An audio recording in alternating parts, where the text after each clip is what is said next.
Thank you. Members may...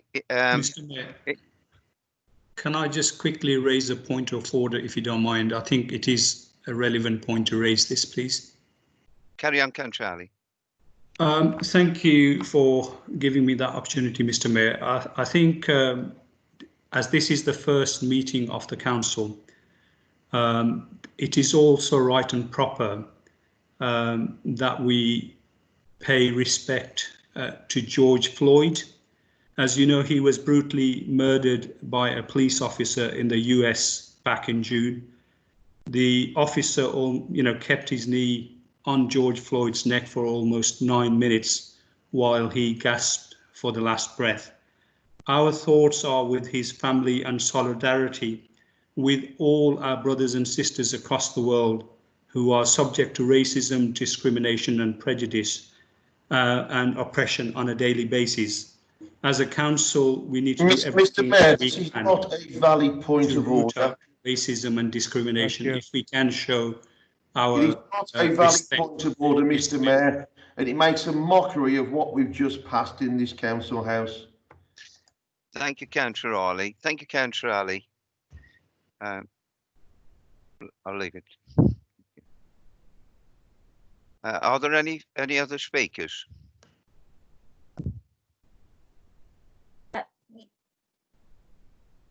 Councillor Foster, are you? Yes. Thank you, Councillor Foster. Thank you. I wanted to speak on Councillor Barbara White, if I may, Thank Mr. you. Mayor. There probably aren't many people around now who were around when Barbara was on the council. She was only on for 2 years. But what I have to say about Barbara is that she was a very warm and friendly person. She wasn't a member of my political party. She was a member of the Liberal Democrats, but she was a very kind and friendly person. And although her tenure on the council was very short, what people may not know is that she spent many years as a volunteer with the Woodcraft folk. Now, not many people perhaps know much about the Woodcraft folk, perhaps have heard of them, and I've certainly heard more about them in years gone by, but they do have a number of branches in Dudley, and Barbara did spend a number of her her spare time and spare hours with the Woodcraft folk. The Woodcraft folk do fantastic work nationally and internationally. They work with young children, particularly those with particularly challenging family circumstances, help them develop their confidence, and do that through promoting values of equality and cooperation. They really care for the environment, and they really care about global conflict, and ultimately they want a fairer world. So I want to pay tribute to Barbara, not only for her service on the council, but also things that she did out in the community that perhaps many people are not aware of. I know, Mr. Mayor, that Councillor Dave Tyler would probably like to say something, but I'm not sure if he's managed to get into this meeting yet. He's having some technical difficulties, which staff are working on at the moment. Thank you very much, Councillor Foster. Councillor Miller. Thank you, Mr. Mayor. Yes, Barbara White was a ward member with me in Kingswinford South, not for a long time, but she did make a difference to the area. She always did her very, very best to help everyone and care for people. She was very active in the community. She was a member of the Townswomen Guild for many years, and until about the last 12 months when she's been ill, she's always attended Kingswinford Community Centre. It was an honour and privilege to know her and serve with her. She was something very special, and she was above all a very nice lady, and she was a lady. May she rest in peace. Thank you. Thank you very much, Councillor Miller, for that tribute. Councillor Craigie.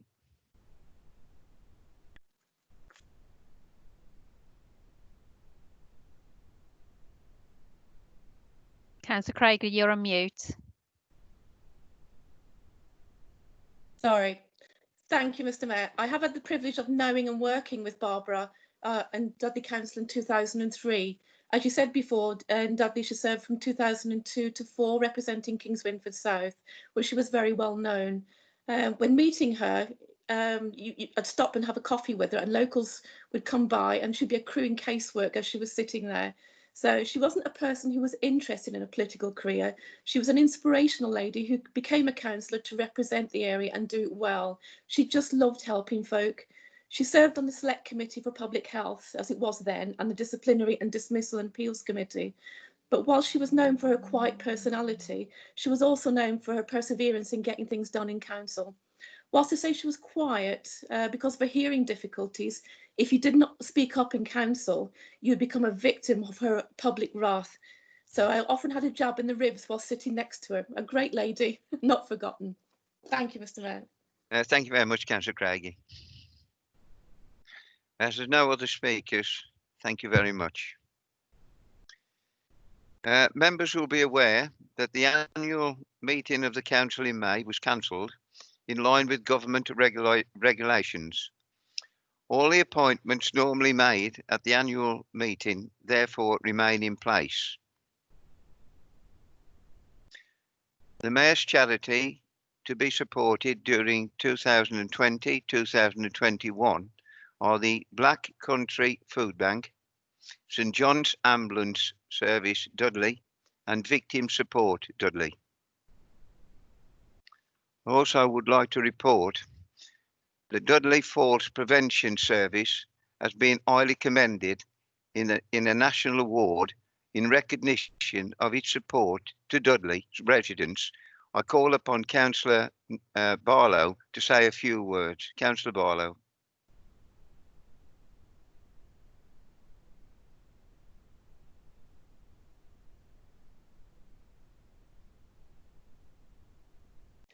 I think you might be on mute, Councillor Barlow. So I'll just leave it at that. Yeah. In which case, then, in the absence of Councillor Barlow, I will move on. Finally, can I take this opportunity to congratulate everyone involved following the confirmation from UNESCO that the Black Country has been welcomed into its network of global geoparks.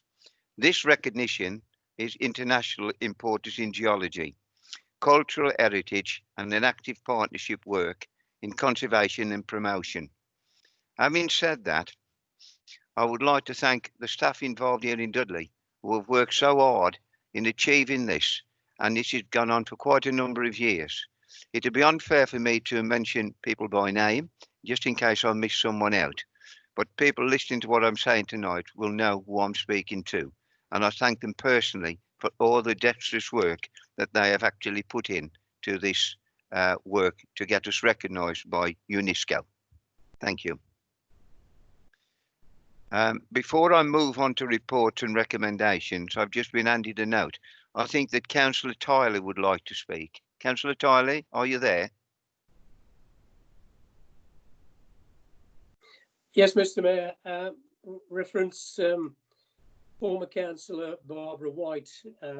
I think you've already passed this stage, have you yet or not? You carry on, Councillor. Thank you, Mr. Mayor. Mr. Mayor and members of the council, you will know that former Councillor Barbara White passed away recently. And I'd like to pay my own personal tribute to a dear friend and former colleague. Barb White served Kingswinford South for just 2 years, but in that time endeared herself to everyone who came into contact with her. Whether that be fellow councillors, officers and members of the public, they all found her to be an honest, kind, well-respected and caring lady, always willing to care and work hard towards the needs of her community. And we all saw at first hand how hard she worked despite her failing health. And her dedication shone through, even though at times it was very, very difficult. Barbara passed away recently, and under the terms of the COVID funeral arrangements, just close family members and a few invited guests were allowed to go down to Lower Gornal. I have to say that the arrangements down there were extremely well handled by our staff, and I know that the family are very pleased and grateful for their hard work during that time. I was lucky enough to be invited to be there. All of the family were indoors. I stood outside with a few invited guests, and sadly I was the only one from the council that was present at that time, and I know many other councillors would have joined me had they had the opportunity. I'll remember Barb as a dear friend and colleague, and I'm sure other members will have their own fond memories of her. Barb's passing will not only have impact on John, her husband, and the family, but all those who knew and loved Barb. God bless Barb. Thank you, Mr. Mayor. Thank you, Councillor Tyler. I did get in touch with you during the course of this, if you remember, by email. You did. And explain my situation at the time. And of course, we relied on your good services, which you carried out in the normal way with the dignity that you always show. Thank you, Councillor Tyler. Thank you, Mr. Mayor. This is a bit unusual. I have to go back again. I believe we've got Councillor Barlow with us now. Councillor Barlow, you wanted to speak on the Force Prevention Service, I believe. Councillor Barlow. Thank you, Mr. Mayor. Can you hear me now? Yes. Thank you, Mr. Mayor. Yes, apologies. I'm working off an ancient laptop, and there is a bit of a delay. No, I just really want to say that this is fantastic. That Dudley's on the national stage once again, thanks to this excellent example again of collaborative working. Their combined expertise highlights the best way forward to deliver positive results for the residents of this borough. As we know only too well, falls can pose a real risk to a person's health and well-being, and therefore prevention work is absolutely crucial. And I'm delighted that our statistics show that fewer people aged 65 and over have experienced a fall. So, Mr. Mayor, I want to offer my congratulations to everyone who has worked incredibly hard. This award recognises their contribution and success. I'm immensely proud of this team, and indeed all of our health and adult social care teams right across Dudley Council. Thank you, Mr. Mayor. Thank you, Councillor Barlow. I'm sorry we've had to change the agenda slightly there to accommodate most people because of the technical difficulties we received. I now move on to reports and recommendations. Capital Programme Monitoring. I call upon the leader. Thank you, Mr. Mayor. Mr. Mayor, members of the council, I move that the recommendations of the Cabinet be approved and adopted. I call upon the Deputy Leader to second the motion. Formally seconded, Mr. Mayor. All agreed? Agreed. Aye. Aye. Councillor Cottrell? Aye. Yes. Aye.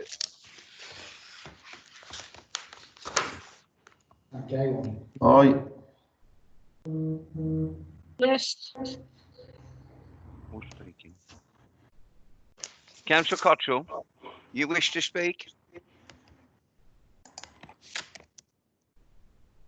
Can you hear me now? Yes. Okay, thank you. Yes, just to say how delighted we are about the Warden's Base at Saltwells. After many years of campaigning for this, both the Netherton Woodside ward and my own ward of Quadderbank and Dudley Wood. And I know when we were in power, Councillor Martin and Councillor Casey did a lot of work on this, but really we want to thank you for the end result of having this long-awaited Warden's Base. Thank you so much on behalf of the people of Saltwell, sorry, working in Sandwell so many years. Saltwells, thank you. Thank you, Councillor Cottrell. Councillor Partridge. Thank you, Mr. Mayor.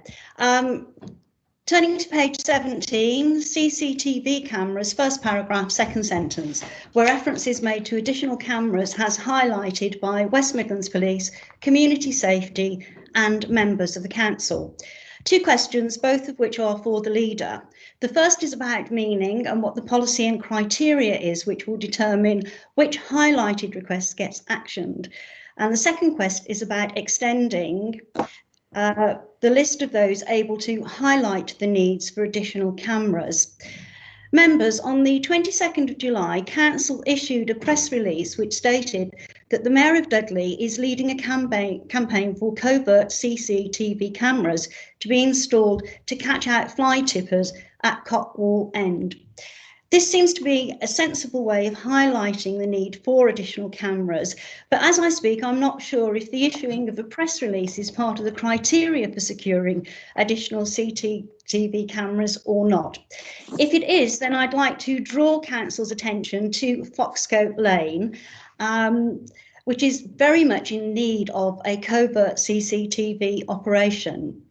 Fly tipping at this location has been a problem for over a decade, and despite local efforts by landowners and members of the community, it continues to get worse. During lockdown, there have been several occasions when the road literally has had to be closed to enable cleanups to happen. In May this year, fly tipping at Foxcote Lane was reported in the Dudley and Halesowen News as a significant local concern, and a petition to that effect has been submitted to the council. It would be great this evening if we could now report that the cameras are soon to be installed to deter further fly tipping. Mr. Mayor, many members of this council will be aware that last year there were 29 major fly tipping incidents in the borough, but only 7 prosecutions were actually made. This leads me to my second point, which is about efficiency and effectiveness. The cost of cleaning up places like Foxcote Lane must now be running into hundreds of thousands of pounds. A small policy change this evening could lead to long overdue reductions in operational costs being effective and real improvements to conditions across the borough. This then is why I'm asking, in addition to West Midlands Police, Community Safety and councillors, that we add street care and community forums to the list of those able to highlight where additional cameras can be gainfully employed. Thank you. Thank you very much, Councillor Partridge. Councillor Neath. Thank you, Mr. Mayor. Just following on from Councillor Partridge, looking at the Lye area now, as well as the Woolscote and Foxcote. Mr. Mayor, I have raised concerns around this project on CCTV at several of the previous council meetings, and I raise it yet again. Mr. Mayor, it is disappointing to hear that the refurbishment of the CCTV control room at Parsons Street is nowhere near completion. The initiation of this project has been going on for well over 24 months or so. As I said, it's still nowhere near to fruition. Mr. Mayor, I receive daily calls and emails from the local community and traders in Lye complaining of fly tipping, especially during lockdown, and other rubbish that is being dumped on their doorsteps. They are fed up and angry with putting up with rubbish, either ferried in or just dumped by many of the properties above the shops in the town. Whether it's mattresses, sofas, bagged up rubbish, it's simply dumped on the pavement, without any care in the high street. Surrounding streets, namely Jackson Street, Clinic Drive, very popular for all this, and not forgetting the car parks behind on the bypass. Knowing well that the street cleansing team, which works very hard, and I applaud them for doing it, will remove it. And that's all we seem to do. The whole issue is now beyond a joke, Mr. Mayor, in the area. The severity of the problem has led to people staying away. Furthermore, Mr. Mayor, the statistics show that since January of this year until the present time, over 75 incidents of fly tipping and 26 requests for other related services have been reported by myself and some members of the community. The costs incurred to the council have been in excess of £10,000 in actual labour and disposal. I would also like increased enforcement in the area as well. We do have some, but we're not going far enough. I'm sorry.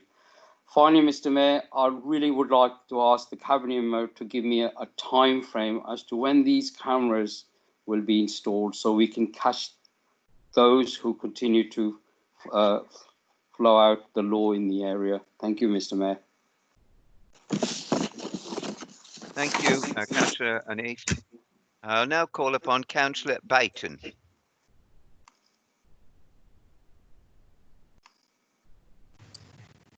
Thank you, Mr. Mayor. So my question is for Councillor Shakespeare, and it's in relation to the COVID-19 Emergency Active Travel Fund. So I'm now aware that plans are now going into the Combined Authority for Tranche 2 of the funding. Can you outline, please, what Dudley's plans are, taking into account the intention behind the money is to improve on-street and highways, cycling and walking routes, please? Thank you. I think that'll go to the leader to address that question for you. Councillor Ali, you indicated? Yeah, thank you, Mr. Mayor. My question's in relation to page 17, leisure centres. At the recent cabinet meeting, I welcomed the new leisure centre under construction in Flood Street in my ward.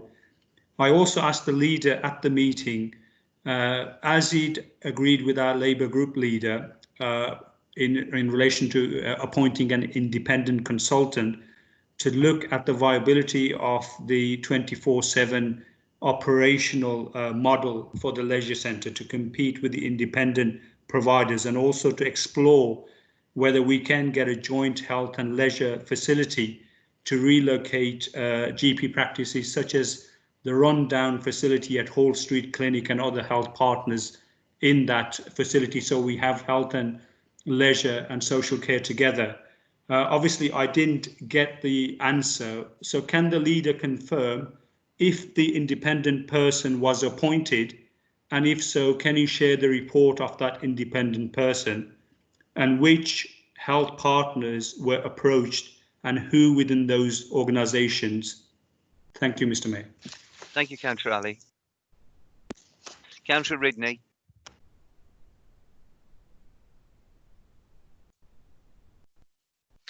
Thank you, Mr. Mayor. Are you okay? Can you hear me? Yes, certainly. Okay. Yeah. Mine is in reference to page 7, paragraphs 14 and 13. This was a question that I raised at Cabinet that I still haven't had an answer for. Why I welcome these projects, the Meadow Road Youth Centres, the grant to the Sycamore Adventure Centre, and the improvements to the Briley Hill Family Centre and Stourbridge, and the kitchens at the Stourbridge Family Centre for conversion to office space.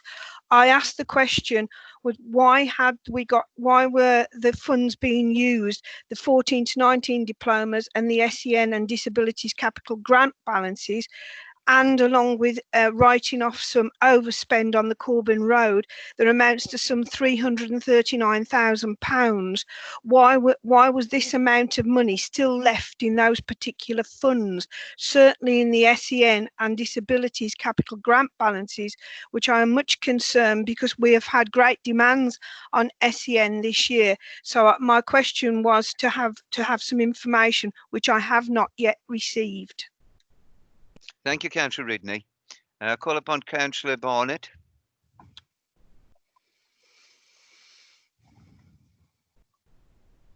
Councillor Barnett, thank you. Thank you, Mr. Mayor. Just a couple of things. First of all, to again just talk about the CCTV control room. It's great to see that's going ahead, and like other wards, I'd really like to see some covert cameras in Bath Road, in Quarry Bank. The residents there, and it borders onto the Saltwells Nature Reserve, and I have, unlike Councillor Ali, I don't have all the costs and facts and figures. Well done, Councillor Ali, but I'm absolutely certain that Dudley Council has spent a fortune clearing up really persistent fly tipping there. And I can't really leave without mentioning the Warden's Base. It's great that this Warden's Base has finally arrived at Saltwells, and it's thanks to many councillors over the years who have continued in their demands for it to be rebuilt after it was knocked down in 2010. Thank you, Mr. Mayor. Thank you very much, Councillor Barnett. Councillor Buttery.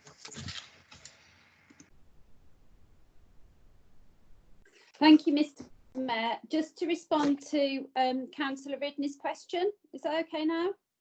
Yeah. Well, I thought the leader would probably do that, but if you want to contribute, Okay. I'm not going to stop you. Okay, but I'm sure Councillor Harley can also answer. But the first of all, apologies to Councillor Ridney for not getting that information over to her soon enough. I will send the email to her tonight.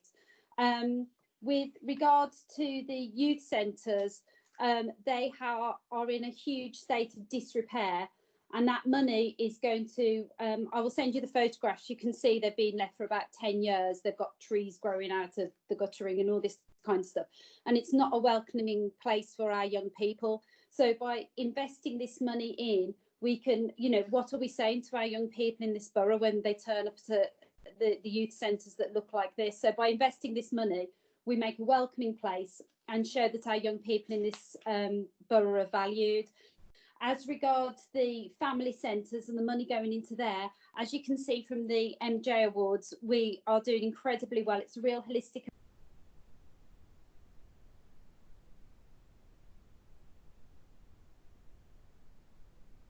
Sorry, Councillor Buttery, your mic seems to have muted. No, there you go. Thank you. And so the family centres in 2016, there were 169 assessments in 6 months.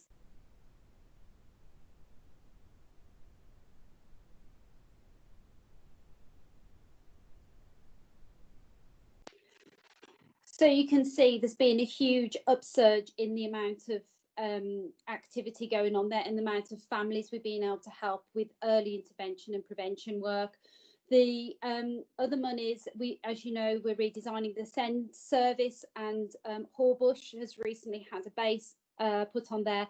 So what I'll do, Councillor Ridney, is, like I say, I apologise that the briefing hasn't got over to you. I will send that over to you as a matter of urgency tonight. And if you want to discuss anything further, I'm more than happy to do that. But that's the outline for the funding for those. Thank you very much, Mr. Mayor. Thank you, Councillor Buttery.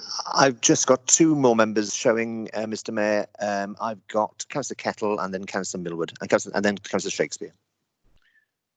Councillor Millward.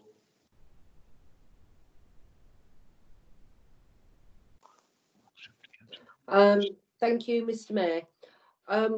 As you are aware, and obviously other members wouldn't be aware, it was my idea to bring up the covert cameras because of the problems that we have had in Cotwell End Road.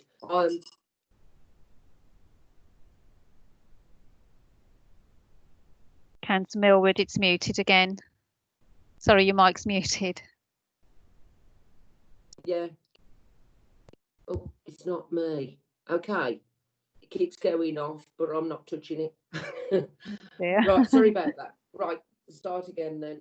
Mr. Mayor, thank you for allowing me to speak. The covert camera issue, as you are aware, because we've had a lot of trouble down in Cotwell End Road, that I actually flipped one day and I said, why don't we use my cameras, as we've got, I've got 2 covert wildlife cameras. There are signs down in Cotwell End Road that say that cameras are in place and that people will be fined. Upon an investigation, obviously the cameras weren't there, but just for information for members, these cameras only cost £80 and they can be put up and taken down again 48 hours later. The battery life's pretty good, downloaded to an iPad or a computer. And I do think that, all right, it will be a cost to the authority, but surely we could look at funding from the various, community forums. It is a big issue. There's no doubt about it.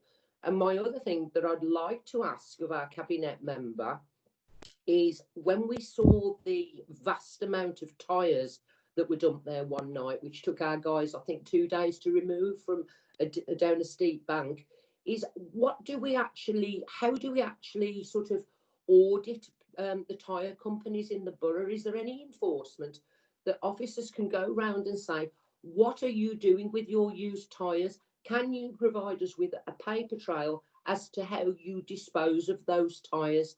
And if they cannot do that, then can we then prosecute? Because I think we need to get this at its root cause, and they are the companies that deal in tyres. So I'd just like to put that idea to our Cabinet member. Thank you, Mr. Mayor. Thank you, Councillor Millward. Councillor Kettle.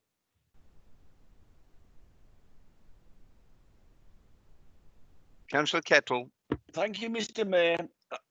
In answer to Councillor Ali and the leisure centre, as he knows, the format is not finalised as yet, and the footprint, of course, on what is going to be a flagship facility for the borough. Time and space, obviously, at phase 4, are becoming very precious. And I must say that having raised this issue on many occasions, we've approached people in the National Health Service, and they have shown no enthusiasm whatsoever for a facility at the leisure centre. Also, the footprint and parking spaces are going to be very precious, and we do not want to undermine a flagship facility like the new leisure centre by having our commitment to the people's needs neutered and diluted in this way. It's a shame, but as yet there has been no enthusiasm whatsoever from the people he appears to want us to join. Thank you, Mr. Mayor. Thank you, Councillor Kettle. Councillor Sarder, have you indicated to speak?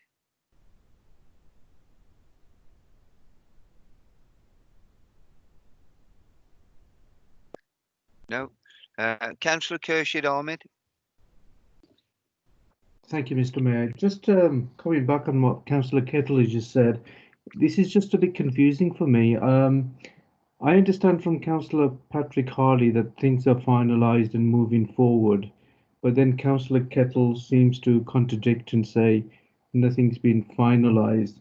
That just needs to be clarified. The other point is that if our members seem to think that there is appropriate interest from the health and NHS, but if the Cabinet is having difficulty or the officers are having difficulty to communicate with those organisations, then Councillor Ali, myself, and we're happy to help and assist and make sure those people can come on around the table and talk about it.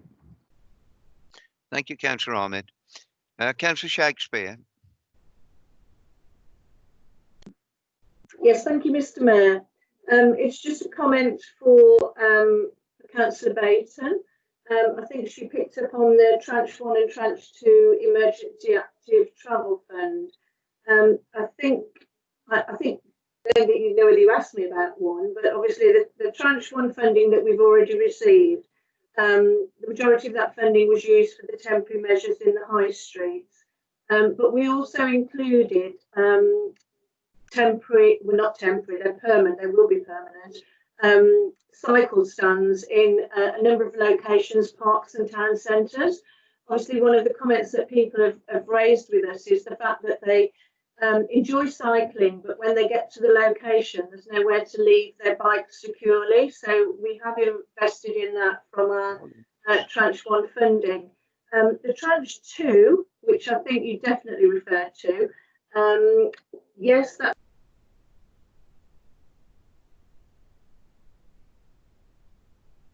Councillor Shakespeare, your mic's been muted.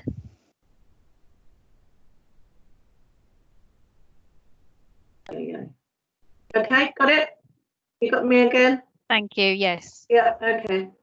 I don't know why this is happening with everybody.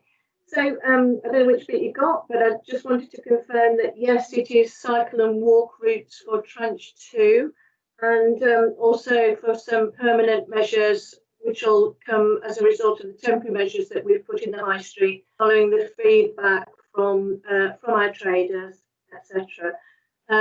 Obviously, the bid will be going forward to Transport for West Midlands tomorrow, and they will be submitting it on behalf of the 6 local authorities. It is a competitive bid, so we don't know what we will be getting. Councillor Shakespeare, sorry, your mic's muted again. I don't know why it's happening. I'm not moving my cursor. But it's obviously the bid's going in tomorrow to Transport for West Midlands. They'll be putting forward the bids for the 6 local authorities. It is a competitive bid, so we don't know how much we're getting. We hope we will be very successful, and obviously we can move forward from that. And obviously, as soon as the information is available, it will be shared with everyone. Thank you, Mr. Mayor. Thank you, Councillor Shakespeare. Councillor Goddard, please. Thank you, Mr. Mayor. Firstly, can I congratulate Councillor Partridge for making a contribution regarding Foxcote Lane. It's something that I have been looking at for years and have had very little help from other councillors with, basically. And other than obviously a crude sign, which might have been comical to some, but to me, I found that quite inappropriate. Regarding the cameras, I had a conversation with the officer Gary Dean, who said, because we'd originally come up with a plan to get cheaper cameras to stick up, because obviously the signs were there, like Councillor Millwood had suggested. Gary Dean had said that this was impossible because we had to have a certain type of camera, because we were supposed to have, you're not allowed to put cameras on lands even if you have got the permission from the landowners. It's looked upon as inappropriate. So is there something that we can do or tweak there to change this so that we can get it in a cheaper way? It's just something that I think perhaps Councillor Shakespeare might know more about. That's it. Thank you, Mr. Mayor. Thank you, Councillor Goddard. Councillor Zarda. Thank you. Can you hear me? Yes. Right, great stuff. A couple of points on this one. Firstly, I want to deal with this issue of the leisure centre, because there are obviously some communication issues on the opposite bench, as it were. So some years ago, Councillor Zarda, your microphone's been muted. Sorry. I hope this isn't personal, whoever's doing this. Can you hear me now? I can hear you. Yes, we can hear you, Councillor. I can hear you now. As long as you can hear me, Mr. Mayor, that's all I'm bothered about at this stage. Thank you. Right, I do want to deal with this issue about the leisure centre. Some years ago, Councillor Nicola Richards protested in full council, saying that we, when we were in administration, should make sure that the leisure centre was competitive 24/7. And at that point, we agreed that when we were doing the internal provision, we would absolutely do that.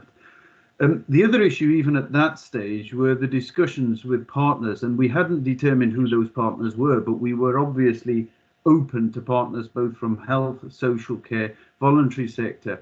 And there was a particular model that I shared with the chief executive of an authority that had been able to provide some form of therapy sessions. And I think I can't remember exactly whether I shared it with the leader of the council, but I'm sure I shared it with the chief executive about a model that was working in another authority.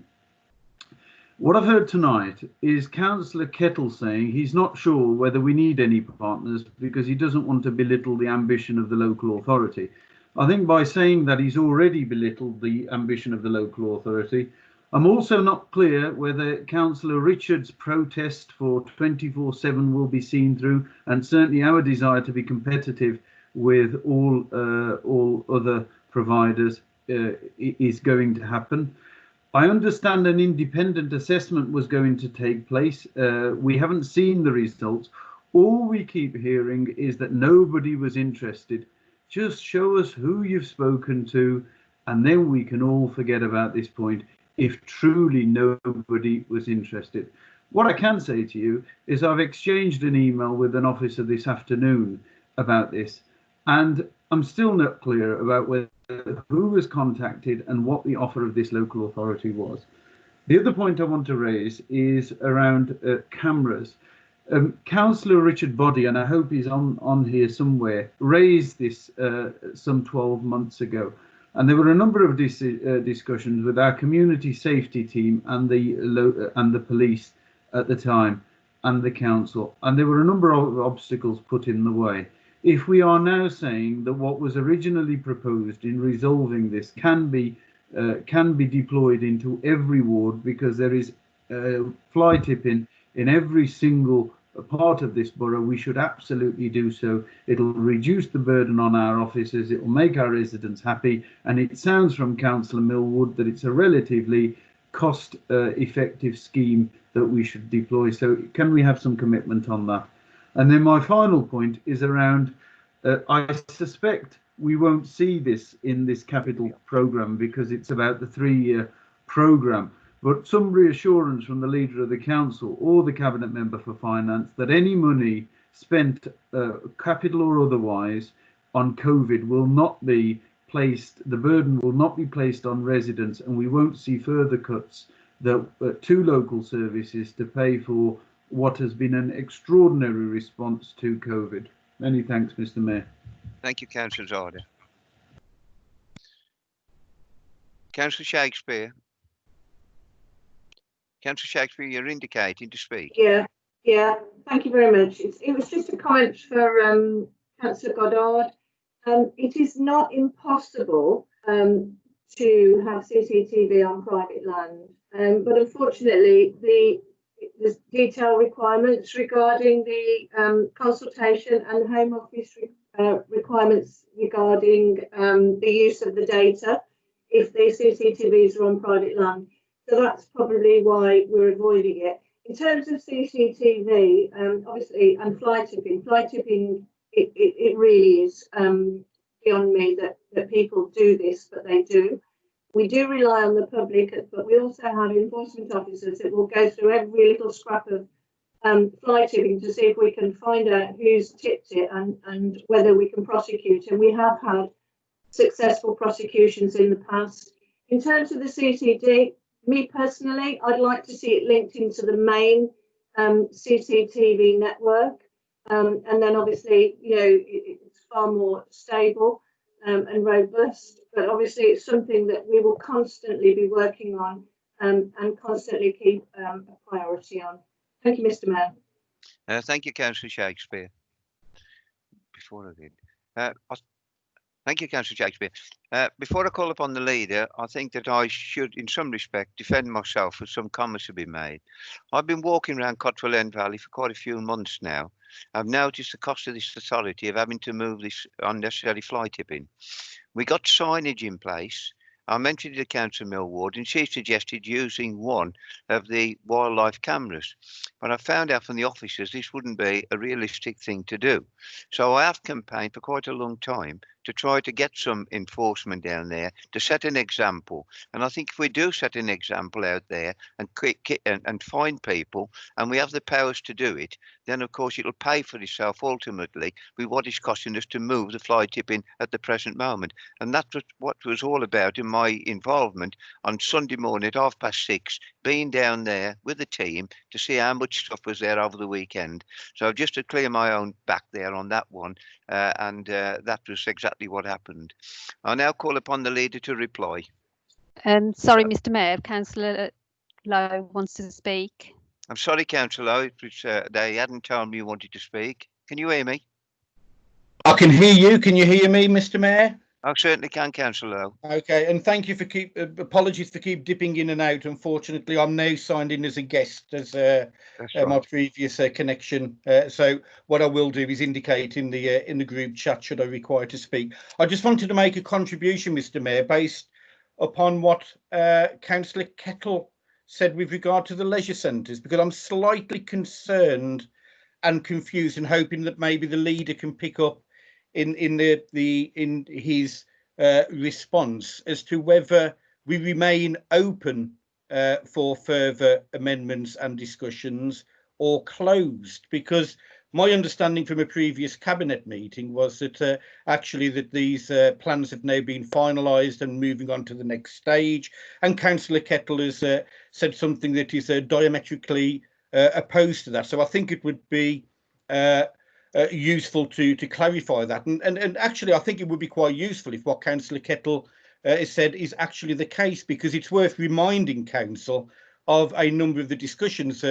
My colleague Kadazada has outlined the contributions of a number of members, but many members will remember the initial discussions, which was around that the leisure facility in Dudley, for example, would be enabled to allow democratic processes such as a count taking place. Now, what we then saw in the amendment of plans is those plans condensed to a position where my understanding is that the facility will not be large enough in order to take the democratic vote under one roof at local elections. And that is one of the things that we need to take into account, is a leisure facility is a community facility, and we will be missing out on the opportunity if the leader of the council is right and the plans have been finalised, or we have the opportunity to right the wrong if Councillor Kettle is correct and we remain open and they have not been finalised, to ensure that for future generations we can actually ensure the biggest democratic day each year and a general elections can be carried out under one roof. In addition, I think Councillor Kettle is wrong when he talks in the manner that he did with regard to partner agencies. Now, my understanding, many people will know I'm a nurse by background, is that leisure and rehabilitation is one of the most important aspects of any individual. This evening, for example, we have quite rightly paid tribute to the full service. My mum is a recipient of that care and it is exceptional. But what we need to do as part of the falls prevention is to utilise those very leisure facilities, and it may well be that partner agencies would be interested in doing that. So I would make the request again, what communication has been entered into and by whom? And I'm not saying we need that tonight, but I would request that that is emailed to the appropriate, certainly the leader of the opposition, so we can take into account of that. And it certainly prevents us having to go down a subject access request to ensure that we have not been duped with regard to the conversations that have been taken place. The final point I wanted to be made is with regard to the issues around pandemic. Many partner agencies, exactly the same as a local authority, are undertaking estates reviews in order to look at the estate that they have and whether that is fit for the future. This is a perfect opportunity when there's a new build being undertaken to encourage partner agencies to review their estate with a view to joining us in a partnership approach in what many people across all political parties here will remember was the vision of community hubs less than 3 or 4 years ago. So I hope that Councillor Kettle is right and the leader of the council isn't right, and that we can continue to review that. And can I please request that the leader of the opposition and the appropriate cabinet members are given all of the information with regard to who's been contacted, when, and the responses, because at the very least that will prevent us having to put further pressure on council staff by going down a formal subject access request route. Thank you, Mr. Mayor. Thank you very much, Councillor Lowe. I call upon the leader to reply. Thank you, Mr. Mayor. In order of the people who spoke, Mr. Mayor, Councillor Cottrell and Councillor Barnett, thank you for those comments. It's been a long time coming, the Salt Wells Warden's Base, but long overdue, and I look forward to that being completed, not before due time. Also worth mentioning in this report, Mr. Mayor, that it does highlight the fact that not only are we getting salt wells done under this administration, but we're also pursuing a Warden's Den at Wren's Nest Reserve 2. So that's 2 of our most treasured nature reserves having the investment that they duly deserve. So, but thank you for the comments, councillors. Reference Councillor Partridge, I think it'd be a good idea for officers to send you the regulations and the criteria for having cameras located, and other chief execs listening, so we can arrange for that to happen. Councillor Hanif, I'm sorry, but if you weren't aware, of the last 3 or 4 months, some contractors have continued to work, some haven't. It's been due to a little pandemic that we've had that has wreaked havoc with a lot of construction projects up and down the country, and Dudley is no different. Councillor Baton, think Councillor Shakespeare has already dealt with that issue and will write to you further. Councillor Ali and Ahmed, I'm pretty sure that during your time in control, you tried also to get partners to agree to invest in new facilities, such as leisure centres. I'm not against that, but the problem is there comes a point where you have to move on and actually build the building. You have to actually build and agree your cost envelope. And if you keep dithering and delaying, which seems to be the tactics of the Labour group, then those costs continue to increase. And is it any wonder on major regen and construction projects throughout the whole country that the cost envelope always goes up? And that's because with governments and councils, there is dither and delay. Well, we're not delaying anymore. Now, that doesn't mean that once that building is built, that we won't reach out to partners. We will, and we currently are. There has been little or no interest to date. However, I understand from colleagues that the CCG may be warming to the idea, but the CCG and other health partners are notoriously slow. If we have to wait for them to make that financial decision and commitment, then the cost to ourselves will rocket through the roof. And it's already gone far higher than I would have liked, and I'm not prepared to have it be delayed any longer. Reference Councillor Ridney, I think that was probably directed at Councillor Buttery, and I think she did jump in through you, Mr Mayor, and answer your problem. If Councillor Ridney's not satisfied with that, then please let me know and we'll get a written answer to you. Dealt with Councillor Barnett. Moving on quickly, because a lot of the comments and questions then weren't aimed at me, but to Councillor Zada, the only problem with 24/7 gyms, and I won't mention names for obvious reasons, but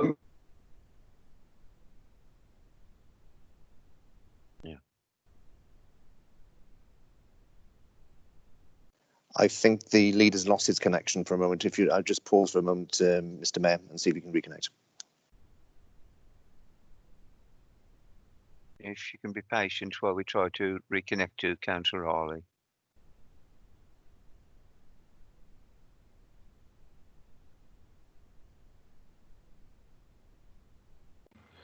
See, Councillor Zada, it's not the Conservative Party messing about with the computers. It's happened to me too. Can you hear me, Mr Mayor? Yes, I can, Councillor Harley, carry on. The trials and tribulations of doing a meeting like this. But as I was saying, some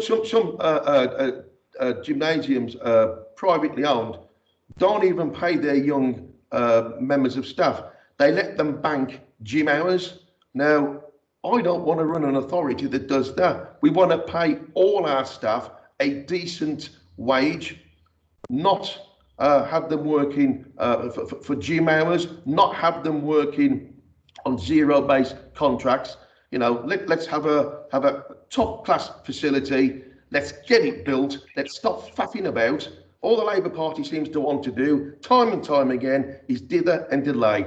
This administration, Mr Mayor, is going to deliver not one first-class leisure centre, but two with the refurbishment of Halsowin and Stourbridge.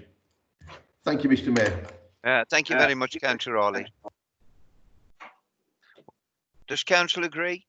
Aye. Aye. That is carried. Aye. Okay. Yeah, that is carried. Yeah, it's gone dead on me. For the sake of clarity, Mr Mayor, aye. Thank you. Hey, thank you very much, Leader. I'll move on to climate change emergency, and I'll call upon the Leader. Oh dear, thank you, Mr Mayor. Mr Mayor, members of the Council, I move that the recommendation of the Cabinet be approved and adopted. And Mr Mayor, there's much to welcome within this report. Some climate change, people who believe in climate change and in preventing it will say that it doesn't go far enough. Some climate change sceptics will say it goes too far. What we as custodians of this borough must do is find a sensible way forward that allows us to make genuine changes to the way we live, behave and what we practice, but without obviously bankrupting the council. Now, I believe that climate change does offer us opportunities of additional revenues, which will be important in the years to come. And as part of this declaration, I'll be pushing for us to explore with vigour at every single opportunity. Thank you, Mr. Mayor. Thank you, Councillor Harley. I call upon the Deputy Leader to second the motion. Formally seconded, Mr. Mayor. Okay, I'll open the debate. Councillor Barnett. Thank you, Mr. Mayor. Obviously, I support the approval of a climate emergency declaration. It was my motion to council, brought by a Labour group, so why wouldn't I support it? However, it's kind of my motion in name, but not entirely in spirit. I feel that it really lacks ambition. You know, as a local authority, I think it's incumbent on us to show strong leadership on this matter, because it's not just about having a bunch of actions that we might take, but really it's more about showing local residents that Dudley has a vision that the residents can get behind. And I don't think this report gives us a strong vision of how Dudley will address climate change. And if we don't get the residents of Dudley behind this plan, then it makes it ever more difficult to achieve the result we hope for. I note in paragraph 13 that there will be a cross-party climate change group. That's great. But it appears this group will include councillors, maybe officers, but certainly not the residents of Dudley or any expert groups. So please can you explain how the public will have scrutiny over this group? And while this report contains references to many possible actions that we might take to help reverse the effects of climate change, it clearly isn't a fully drafted plan.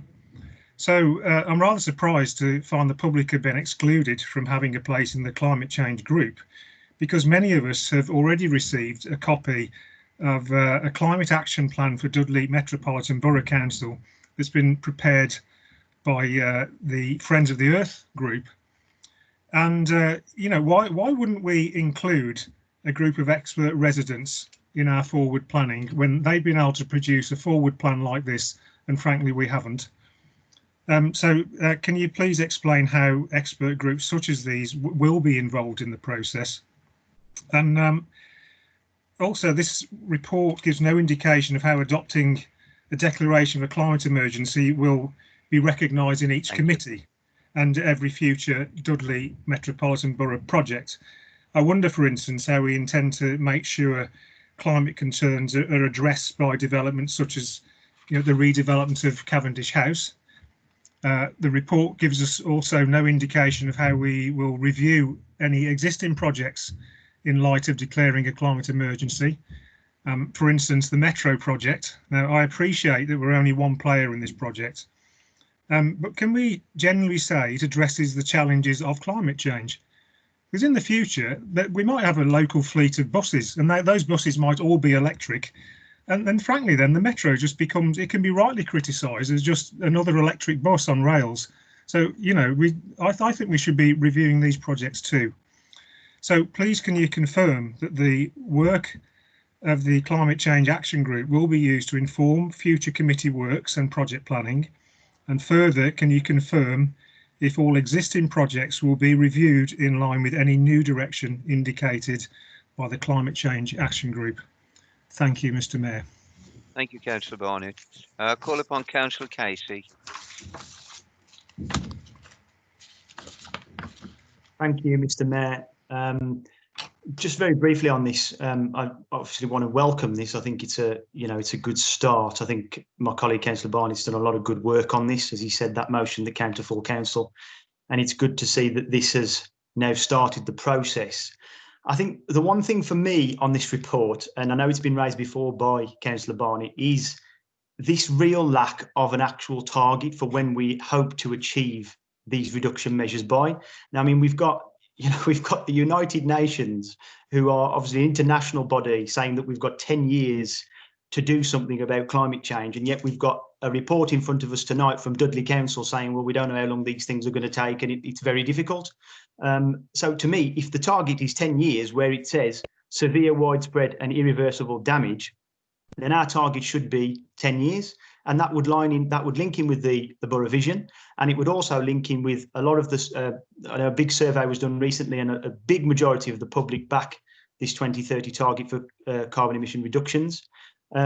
So whilst I think this is a good start, and I think it's really important to work across parties on this, and a working group will certainly do that to look at the council and what we can do locally, I think it's a massive missed opportunity for, as Councillor Barnett said, leadership in this area, because by setting a target from the top of the administration, it will also inform the working group when that is formed, and they will know the urgency and the scope of the work that is needed. And Councillor Harley mentions dither and delay, but without a target, this report does very much look like it's a dither and delay report. But, you know, like I say, I do welcome the fact that there's a working group in it, but I think it's a massive missed opportunity not to have a proper target in there. Thank you, Mr. Mayor. Thank you, Councillor Casey. Call upon Councillor Khurshid Ahmed.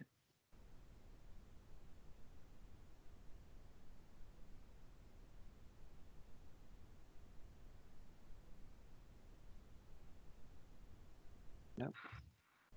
Is anyone else?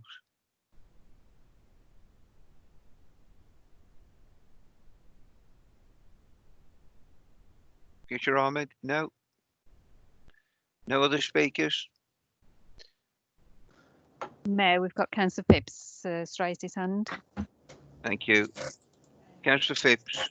Thank you, Mr. Mayor. Believe it or not, I wasn't actually going to speak on this motion because I'm just glad that we've got it to this point, and I think that we need to adopt it and then move on with the work. But I did feel compelled to respond to a couple of things that have been said, particularly with regard to, firstly, the delay on some major projects. And I'm sure the leader will actually pick this up afterwards. But after the amount of work that has gone in to bring in the metro to Dudley, to then hear a councillor sit in this meeting as opposed to stand and ask for projects like that to be reviewed and potentially delayed even further, I find it to be a huge lack of ambition for the regeneration of the borough and the climate ambitions for the borough, because Metro will take cars off the road. It will give us air links towards the main transport networks, and we will be able to get congestion off the road. So I find that completely ludicrous. Obviously, there's more opportunities that you have to look towards, but to review major infrastructure projects, transport infrastructure projects at that, doesn't make any sense to me. With regards to the target date, yes, you could say that setting a target date a little bit later on in the process is a delay in itself. I don't say that is the delay, because actually there's a whole lot of work that's going on right now to improve the emissions of this council. So if you look at the heat pump that's going in at Crystal Leisure Centre, that's going to be a huge thing for emissions.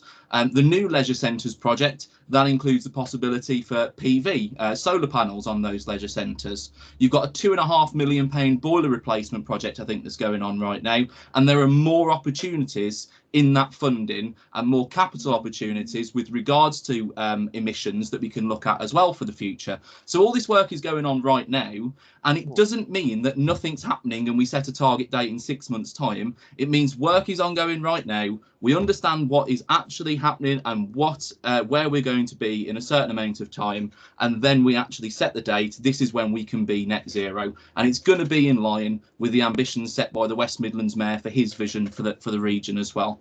So I've really felt the need to clarify those points, Mr. Mayor, because I do think that there's a point being missed by the opposition with this. This is the start of the project. It's already having some work on it, but there's plenty more to do, and we will be getting on with it very, very soon, right now. Thank you, Councillor Phipps. No other speakers. I'll call upon the leader to reply. Okay. Thank you, Mr. Mayor. Mr. Mayor, thank you, Councillor Phipps, for your contribution. The most sensible part of the contribution on this particular issue. Reference to Councillor Barnett.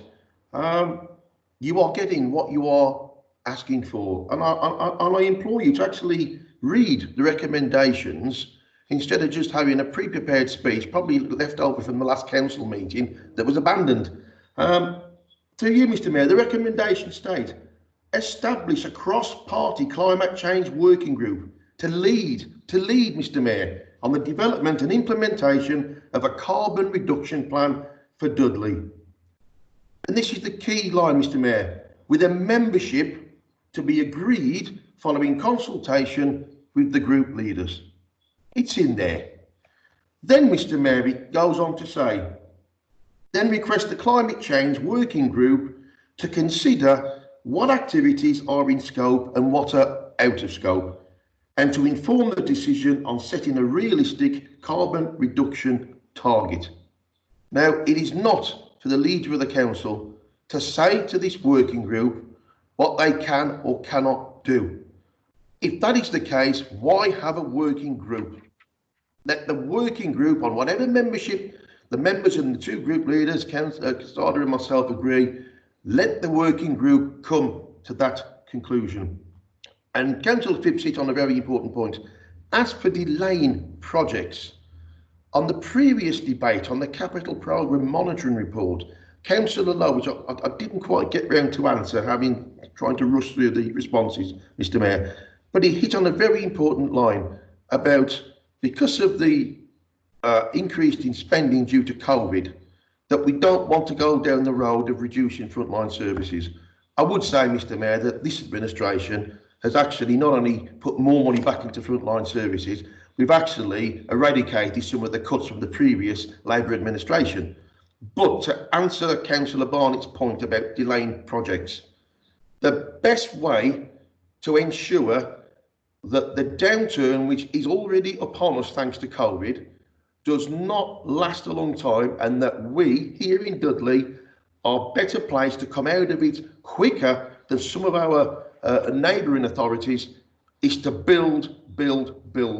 Now, Metro and VLR, Portersfield project, the Leisure Centre, those are the projects that will create jobs.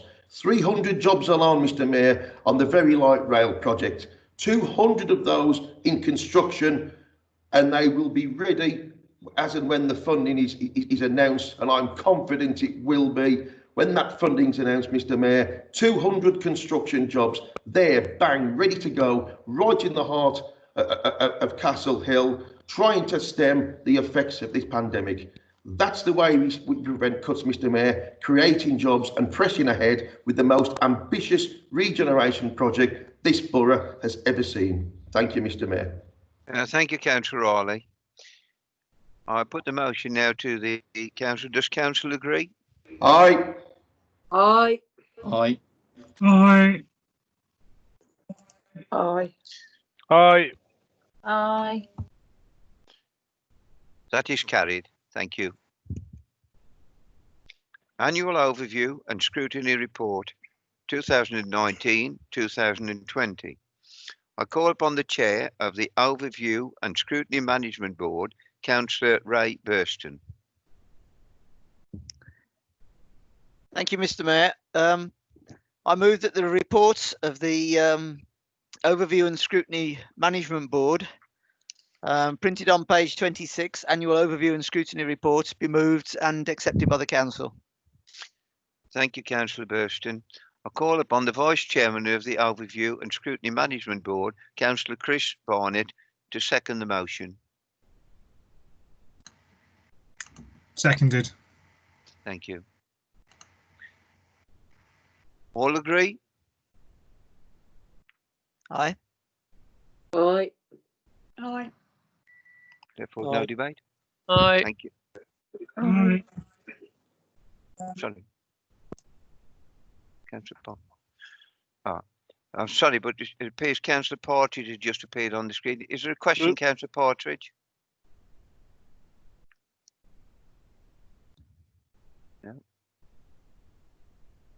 No. Got back that. There is. It's page 50 and it's a question for the Chair of the Place Scrutiny Committee.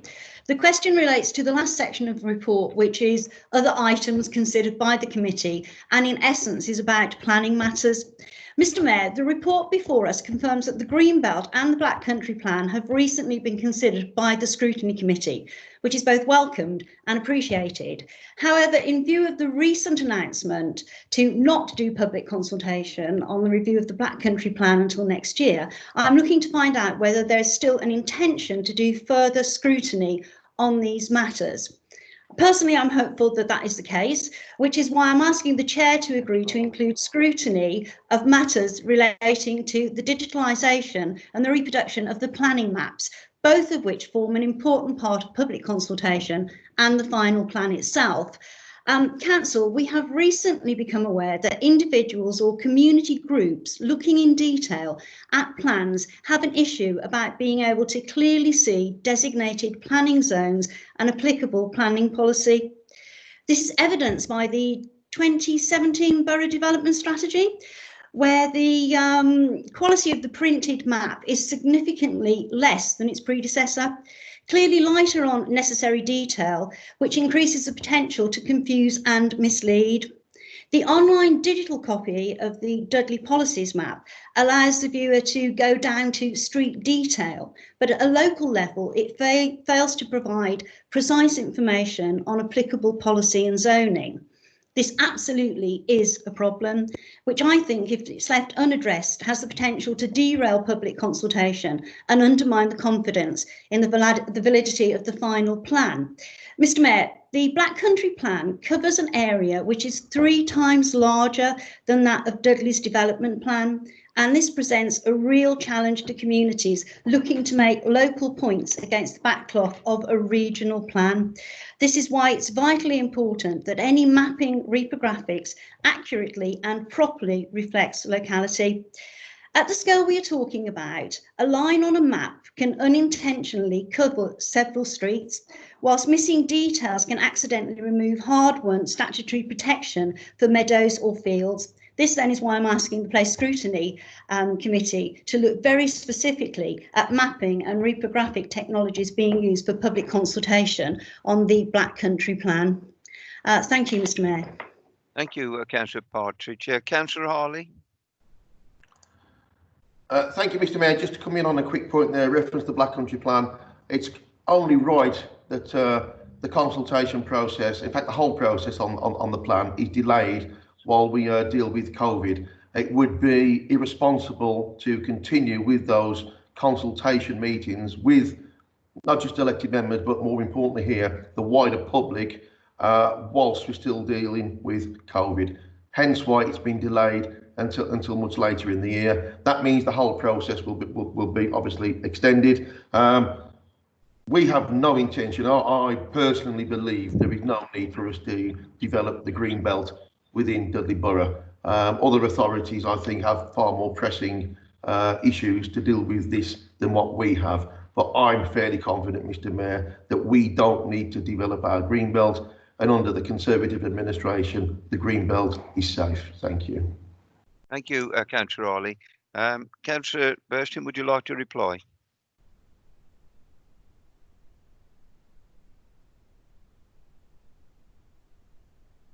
Councillor Burston, you're on mute. You're on mute. Yes, I've muted myself that time. And yes, just say that I'm sure the chairman of Place Scrutiny will take that comment on board of Councillor Partridge's.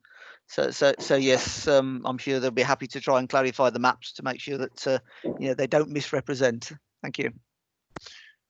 Does council agree? Aye. Aye. Aye. Aye. Aye.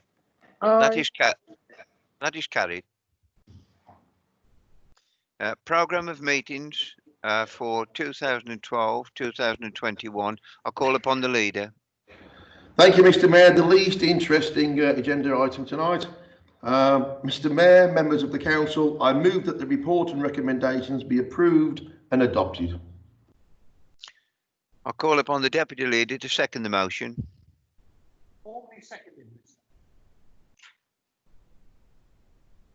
Are there any questions? Any members raising any issues? No? No indications, Mayor. Thank you very much. There's no need for the leader to reply because nothing to reply to. So I take it, Councillor agree? Aye. Aye. Aye. Aye. That's enough ayes. So that's carried.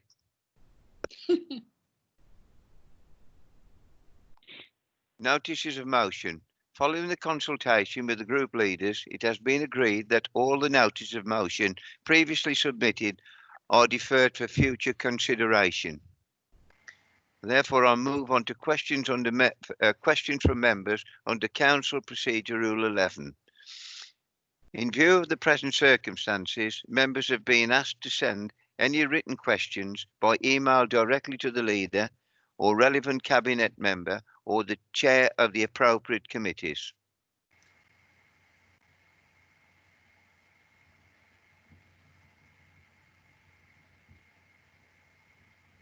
Okay. The purpose of this session is for members to ask questions, and I think I'll give the explanation how the question should be addressed.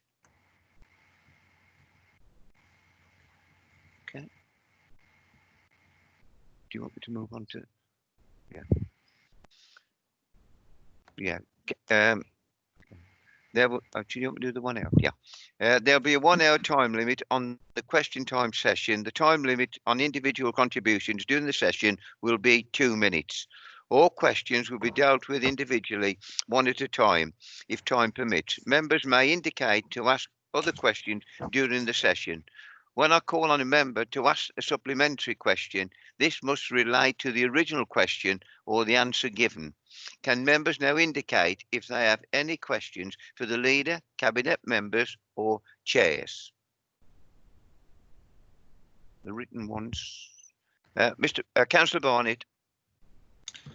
Oh, right. Okay. Thank you. I did try and submit this in writing, but I got it all wrong and I was too late. And I have emailed the leader. Simple question. It's just about the cost of producing a couple of videos that we've recently seen. It's the Dudley Borough Vision, and Now There Is Light at the End of the Tunnel, and also the video for Dudley Fly Through. I've just been asked by a couple of residents. They saw the videos that they seem to enjoy them, but on both occasions they asked me how much they cost to produce. So I'm asking. Thank you, Mr. Mayor. Thank you, Councillor Barnett. That question was directed to the leader, Councillor It was directed to the leader. Thank you. Yeah. Thank you, Mr. Mayor. Thank you, Councillor Barnett. The Borough Vision one was £1,075. Because that was done in-house by our own Marcom's team. And the Borough Vision shows the vital partnership work that is needed as we emerge from one of the biggest issues to hit the borough and indeed the rest of the world. And it demonstrates the part that organisations such as the council, health, police, business and many more have in rebuilding this borough. The fly-through cost of that was £40,000 and that's substantially higher. A more professional video meant for a far wider audience than the borough.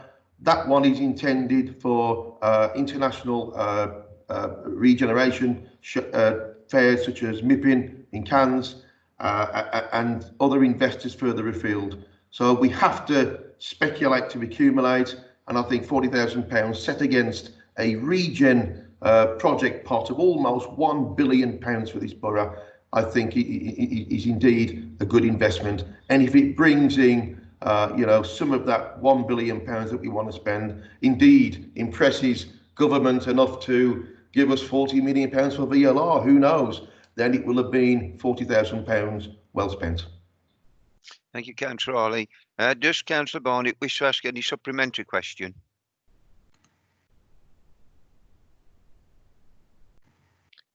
Councillor Barnett? No, thanks. That's fine, Mr. Mayor. You're happy? Thank you. Take the next question. Councillor Ridney.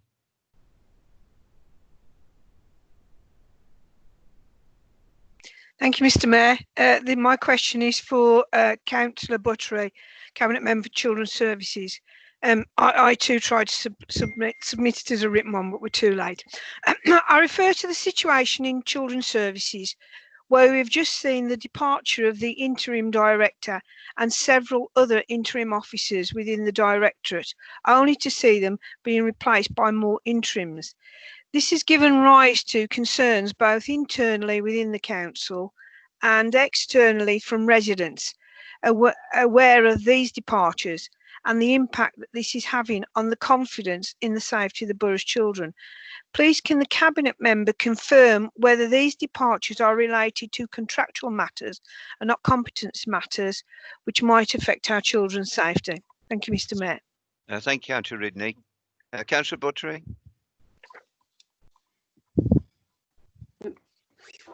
Thank you, Mr. Mayor. Yes, I believe the Chief Executive sent a letter as well, an email explaining the situation, that it is contractual, that we have several, as you said, interim, but they were agency staff and their contracts. We asked them to extend them through COVID, and as we've come out the other side, we're now, as you're aware, we've got appointments committees coming up throughout August. We've had several of our own amazing Dudley staff who have acted up, and we're looking to secure those into permanent posts very quickly.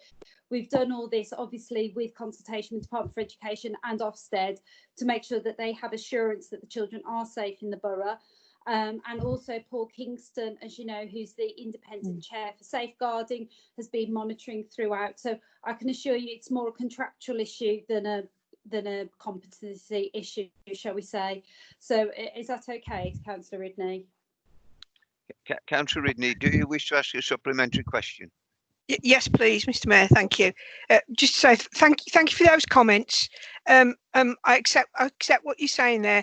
My concern is obviously that we wish to ensure that we have the confidence of the citizens of Dudley. And while I appreciate everything you've said and can only agree with you in how hard people have worked during this COVID, can you give me a sort of a time limit when we hope to have more permanent posts? I noticed you did say in your comment towards August. Have we got a date when we are likely to have at least the senior leadership posts filled, please?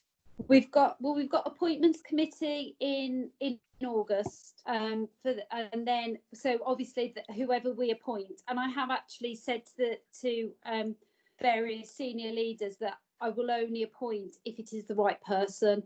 I think you'll agree this is such a sensitive, the DCS role is such a sensitive role. We've got candidates coming forward, but if the candidates aren't of the right calibre, then I would put it out to re-advertisement, because at the moment we've got Dudley staff, as you know, acting up into this role with support from other teams. It's been a real holistic approach. So we've got we've got interviews in August. Obviously, they'll have to give usually 3 months' notice for a position of that seniority. So I'm hoping that by Christmas we'll have the DCS in, and all the other AD posts will have been made permanent. The ones that are acting up will be converted to permanent rather than acting up. So it is, as you can see, we have got the appointment dates in our calendars to get these permanent posting, because I absolutely agree with you, we do need permanency in the senior leadership team, and it is discussions that I have had with the Chief Executive and with the Leader of the Council. So yeah, we are doing our utmost, but I will not appoint unless it's absolutely the right person for Dudley. I would rather wait an extra couple of months than bring the wrong person in. Councillor Ridney, are you happy with that? Yes, thank you very much, Mr. Mayor, and thank you, Councillor Bushra. Councillor Cooper. Thank you, Mr. Mayor. My question is to the Cabinet Member for Children and Young People, Councillor Ruth Buttery. During the pandemic, as we've know from what's happened over the last few months, a lot of young people in the borough and across the world really, but the UK as well, but especially in this borough, and from low-income families, have obviously seen a lot of struggle. I just want to ask the Cabinet Member what they have been working on in children's services to support families and young people during this difficult time. Thank you. Councillor Buttery. Thank you, Mr. Mayor. Yes, again, this goes back to a real holistic approach. Our education team have worked really strongly. We've had, at one point, it was daily meetings and then went down to 3 times a week meeting with our education partners, so primary school head teachers, academy head teachers, secondary school head teachers, further ed teachers. We've worked consistently, particularly around the year 11 cohort, to make sure that they all have destinations And I think at the last meeting, we were up to about 96-97% of the population of year 11s. We knew where their destination was to start in September, and we're working with those where there were challenges. And through that time, we've also had obviously free school meals or hampers. So corporate landlords have really supported us in making sure we've got the free school meals vouchers available for children. The volunteers has already been mentioned, getting hampers to families and to schools as well. So it has been, I'd like to put my thanks out there again to the education teams. The social working teams have continued to work throughout, as we've said, with the children's centres, working differently. What's been encouraging actually is some of the work, we've had more engagement actually with families by doing Zoom meetings and that sort of thing. And with our looked after children, we've been able to set up safe WhatsApp groups to support those, so they've had constant communication, which actually they've preferred as well. Children in schools where they haven't had the right IT support, we've been able to support them there to get more IT out. So it has been a really holistic approach, and I've been really proud of the team. Like I said, we've had constant monitoring through that time from Ofsted, from the Department for Education, who have been overseeing the work that we've been doing. But it has been a real team effort, but the team have done amazingly well through this time in educating our children and keeping our children safe. Thank you, Councillor Buttery. Councillor Cooper, have you got a supplementary? Yes, I just want to say thank you for the brilliant work that the team and yourself have been doing for young people across the borough. It's important that we support young people. The next one, the next question, supplementary question, was in regards to the summer. Obviously, previously we've had brilliant initiatives such as free school swimming. I was just wondering what type of activities and stuff the council and services the council are offering to young people and families over the summer, to substituting maybe some things that we're not able to do because of COVID that we've done previously. Councillor Buttery, that's your supplementary. Yes, of course. Again, the education teams, we've been planning for things actually since the Easter holidays for the summer, but obviously as the situation with COVID has changed and guidance has changed throughout that time, we've had to be really fluid in how we've approached this. So I'm really pleased to announce that we've got a wide collection of summer activities this year. We're doing a virtual play week that's occurring. We've got activities going on at the zoo and the castle, particularly for our most deprived children, and the DPA and residents have had a huge impact in this. Really amazing projects. There's online projects. The virtual school is doing activities for our most vulnerable children as well.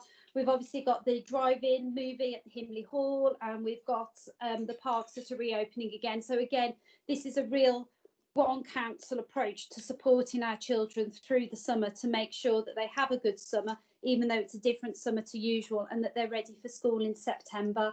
So I'm just, again, really proud of the team. And I have to say, again, big thanks to the DPA, who have done virtual music lessons throughout lockdown as well. And they did a performance recently that was viewed on YouTube by over 2,400 people, and it was actually viewed across the world. So some really amazing stuff going on in the borough that we should be proud of. So thank you very much, Mr. Mayor. Thank you, Councillor Buttery. Thank you, Councillor Cooper. I'll call upon Councillor Roberts.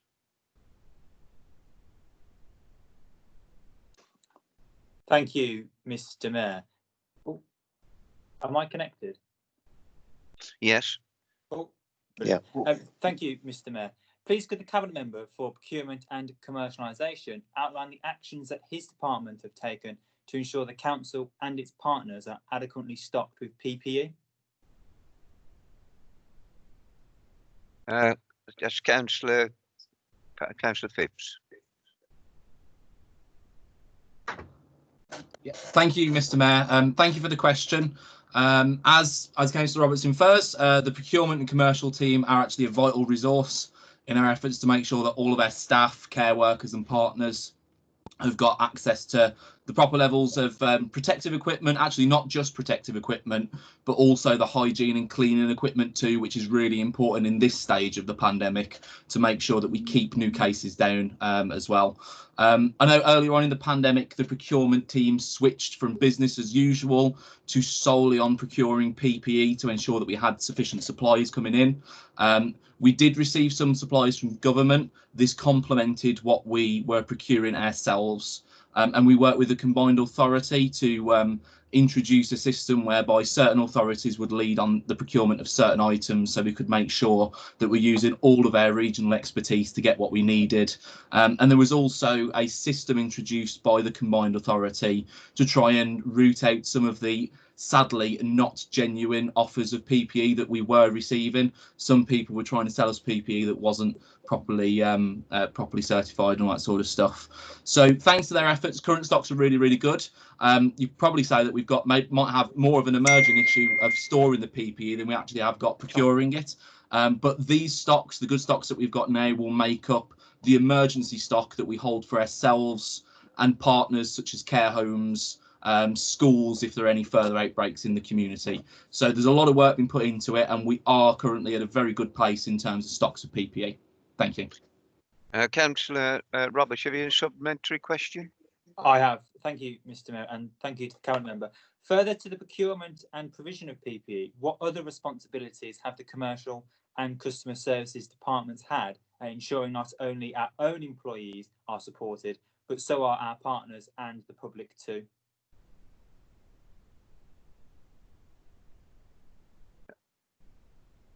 Thank you, Mr. Mayor. If I may carry on, thank you. Okay, so the commercial team have been heavily involved with our schools, actually. So it's quite a difficult time for everybody, but the commercial team in particular, they set up something called Revolution for Schools, which is our traded services portal. That was introduced, I think, last year sometime, maybe a little bit before.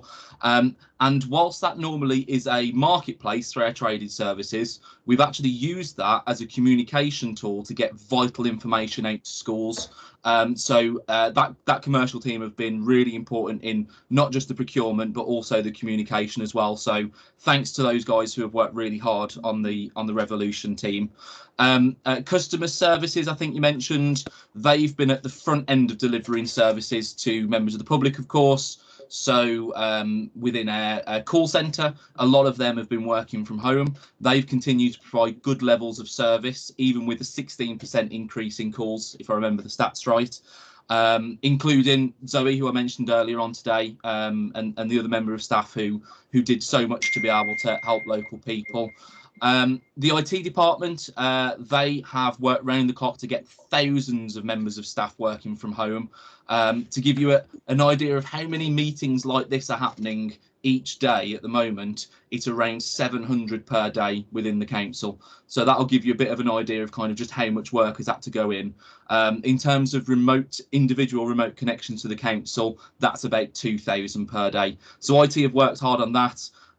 Just before I run out of time, whilst I've got it in my head, the registrars, they have done an enormous amount of work, and the bereavement services, like Councillor Zada said earlier on, but registrars as well, they've worked flat out during the pandemic, and they have been able to do loads of work to clear the backlogs, but also to help other neighbouring councils do that as well and clear their backlogs. So they've done a lot and all. Hopefully that gives you a bit of an idea of what the team's been up to. Thank you. Thank you, Councillor Roberts. Thank you, Councillor Phipps. I'll call upon Councillor Payton.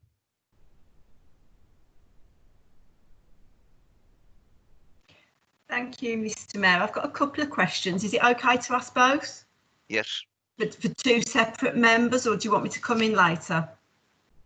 Are they different posts you're referring to, Yes. or the same? Yeah, I've got one for Councillor Buttery and one for Councillor Phipps. Well, yeah, okay. And what we'll do then, we'll do the Councillor Buttery one first. Okay.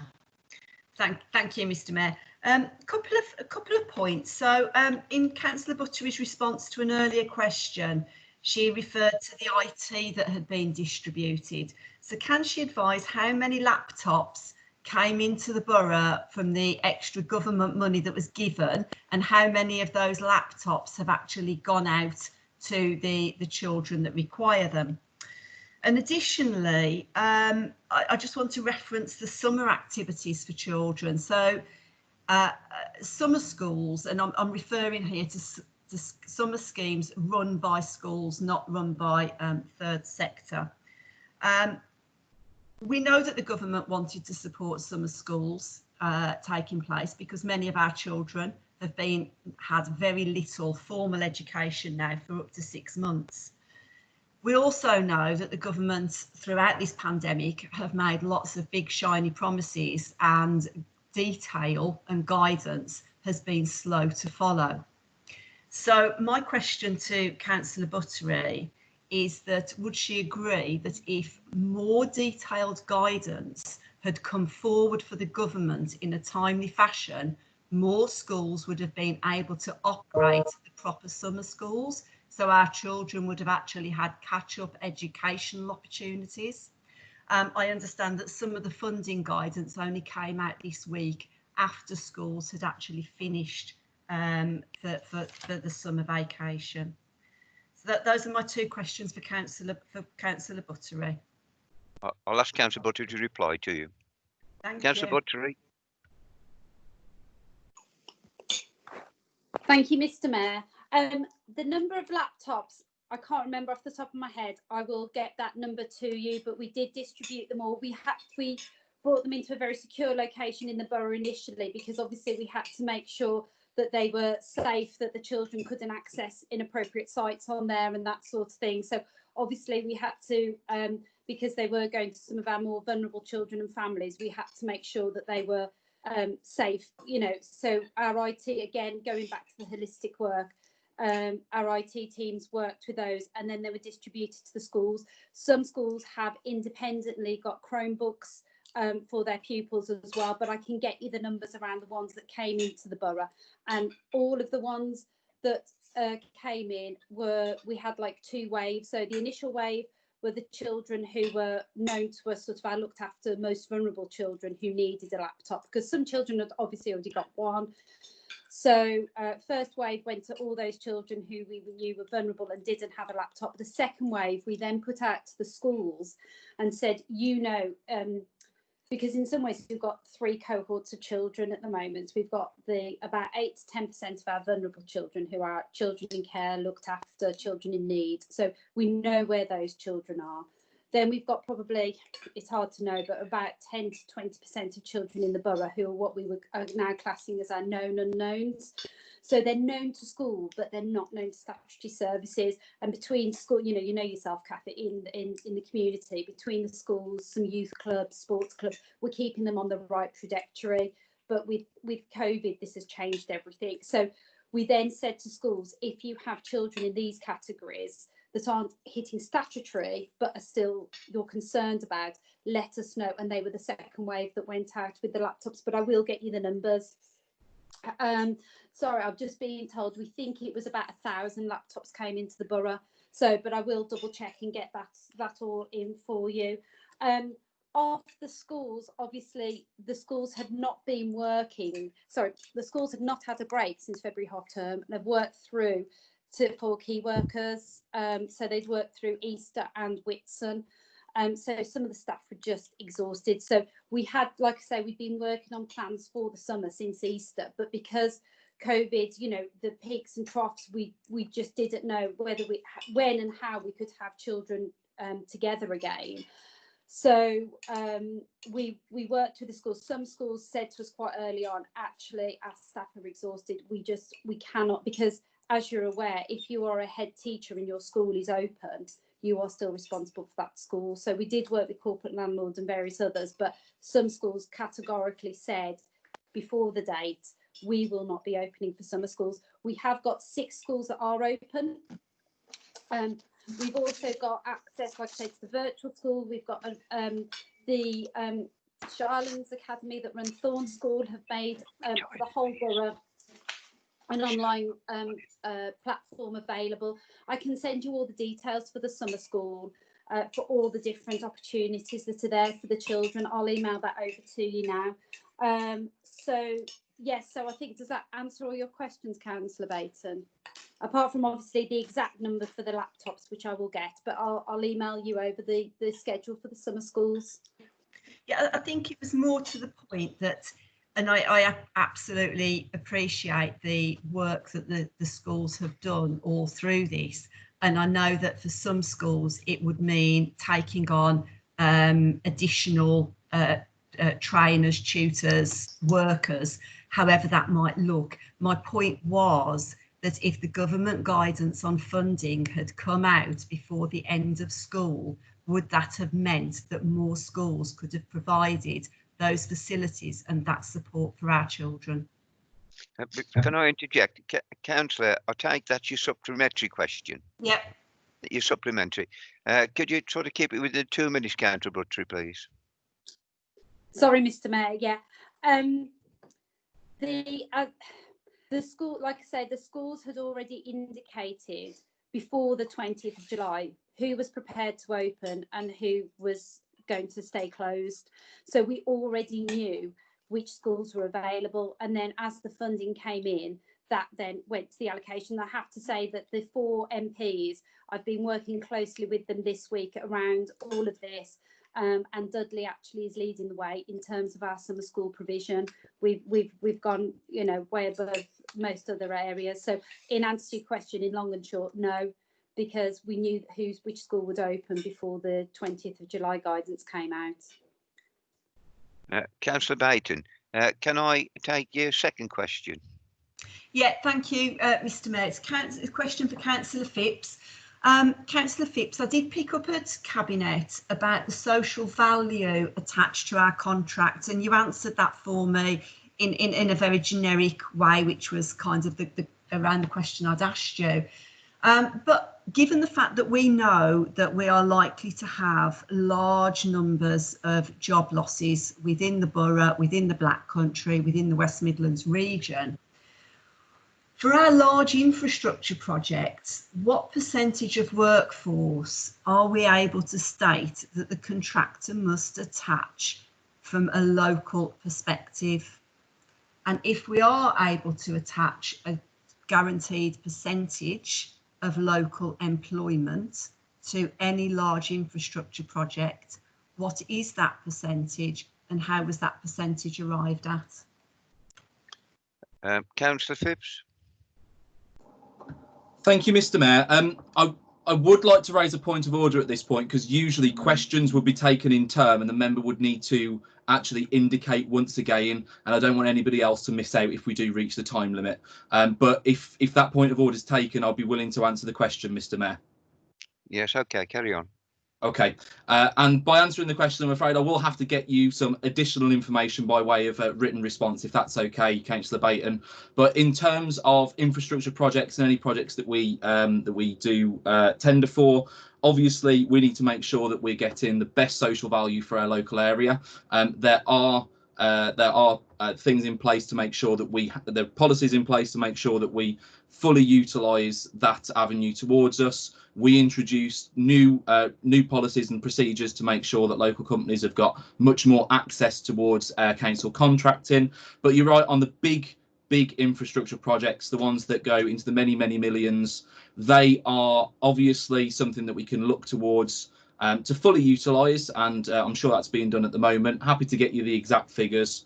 What I would say is that at the moment, there's quite a lot of red tape surrounding that, because we're still covered by a lot of the EU procurement laws, I would imagine.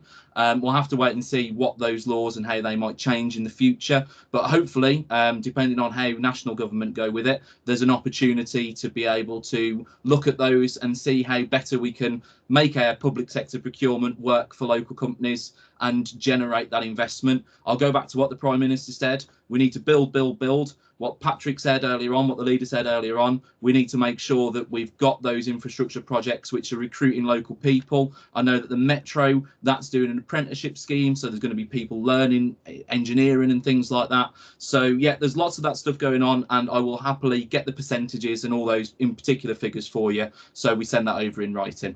Thanks. Are you happy with that, or have you got a supplementary, Councillor Baton? No, thank you for that response, Councillor Phipps, because my understanding is that we can actually attach whatever percentage we feel is fit. So it'll be interesting to see what we have done. Thank you. Thank you both. I'll move on to Councillor Halley. Yeah, okay. Thank you, Mr. Mayor. I've got a couple of questions for Councillor Barlow and one for Councillor Ian Kettle. How do you want me to go? Well, yeah, do the one at a time like I did the last time. I can only be, that's the only way I can do it, really. So would you like to do the first one first? Okay. The first one is to Councillor Barlow. People up and down the country, including pubs, clubs, leisure centres and businesses, have complied with the government's guidance on coronavirus during the lockdown. And at the time, Councillor Barlow was also quoted as saying, "We will not think twice about acting against those premises who think the rules don't apply to them. This is a final warning to them all. Any premises found to be in breach in the borough will be closed permanently." And in May, Sedgley Conservative Club was found to be allegedly in breach of coronavirus restrictions when the police found 3 people on the premises. The matter was referred to the licensing committee, and surprisingly, the complaint was withdrawn and committee meeting cancelled.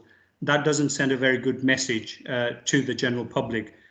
Does the cabinet member A, agree that the prosecutor or complainant should also be the judge and jury?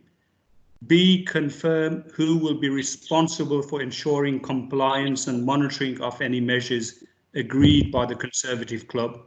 And also agree that the consideration of appropriateness of the mitigating measures proposed by the Conservative Club should be for consideration by the committee? That's my first question.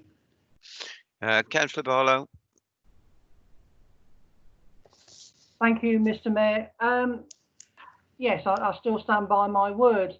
With regards to the establishment that you've mentioned, I will have to get the full facts of the decision that was made to get a clear understanding of what happened. And so it would be inappropriate for me to comment at this stage, but certainly I'll make sure that you get a full and written answer from licensing as well as environmental health, who obviously have been involved with this as well. Thank you, Councillor Barlow. Have you a supplementary, Councillor Ali? Yeah, just on that one, obviously there were 3 parts to that question, and I would be grateful if Councillor Barlow could let me have the answers to those 3. Yes, right. You got a Councillor Ali, yeah, Councillor Ali, can I ask that you drop an email to me so we've got a formal track for audit? Yeah, I will do. You seem happy with that, Councillor Ali. Councillor Kettle's question. Yeah, Councillor Kettle. Again, in relation to Cavendish House, I welcome the demolition of it at the recent cabinet meeting. My ward colleagues and I have for a long time campaigned for regeneration of this area and will continue to do so. And have over the years, I've had many meetings with the developers to help support them with their outline plans. The former Deputy Chief Executive, Alan Lunt, confirmed in an email on 22nd of January that Avonbury refused the offer of funding from LEP because the conditions were too demanding, and if the development didn't take place within 5 years of demolition, the grant would be clawed back. The owners instead accepted a grant from the West Midlands Combined Authority, which is less demanding. Can a cabinet member confirm to me what those conditions are? Will the regeneration take place within 5 years of demolition? And yes. Also, sorry. Carry on, Councillor Ali. Yeah. And I think that's all I want to know. I mean, can he share with us and confirm what those conditions are? Councillor Kettle. Councillor Kettle, sorry, you were on mute. Didn't hear you. Thank you, Councillor Ali. I'll confer with officers and get the details to you and reply in writing to you. Thank you.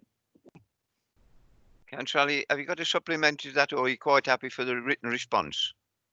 Well, I'll have to do with it because the cabinet member doesn't have the response, so I'll accept it in writing, yes.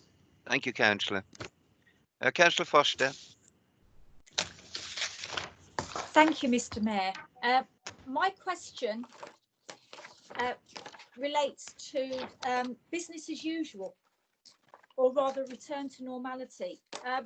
As members may know, in the last few days, Boris Johnson has said that he hopes that there will be a more significant return to normality by November and in time to enjoy Christmas, as he set out his roadmap for ending lockdown. Can either the leader or the relevant cabinet member tell me what plans the council has to meet the Prime Minister's aspiration in Dudley? After all, we are still having fully virtual meetings, although we know that, for example, with the Appointments Committee, it's been confirmed today that that will be a safely distanced in-person meeting. Obviously, surgeries have not yet resumed. Community forums are not in the calendar of meetings even beyond November, and council premises are still largely closed to the public. So the question I have is, what does the roadmap for Dudley to normality look like? And for Dudley people, what does that normality look like? Thank you, Mr. Mayor. Thank you, Councillor Foster. I'll call upon Councillor Harley to answer that.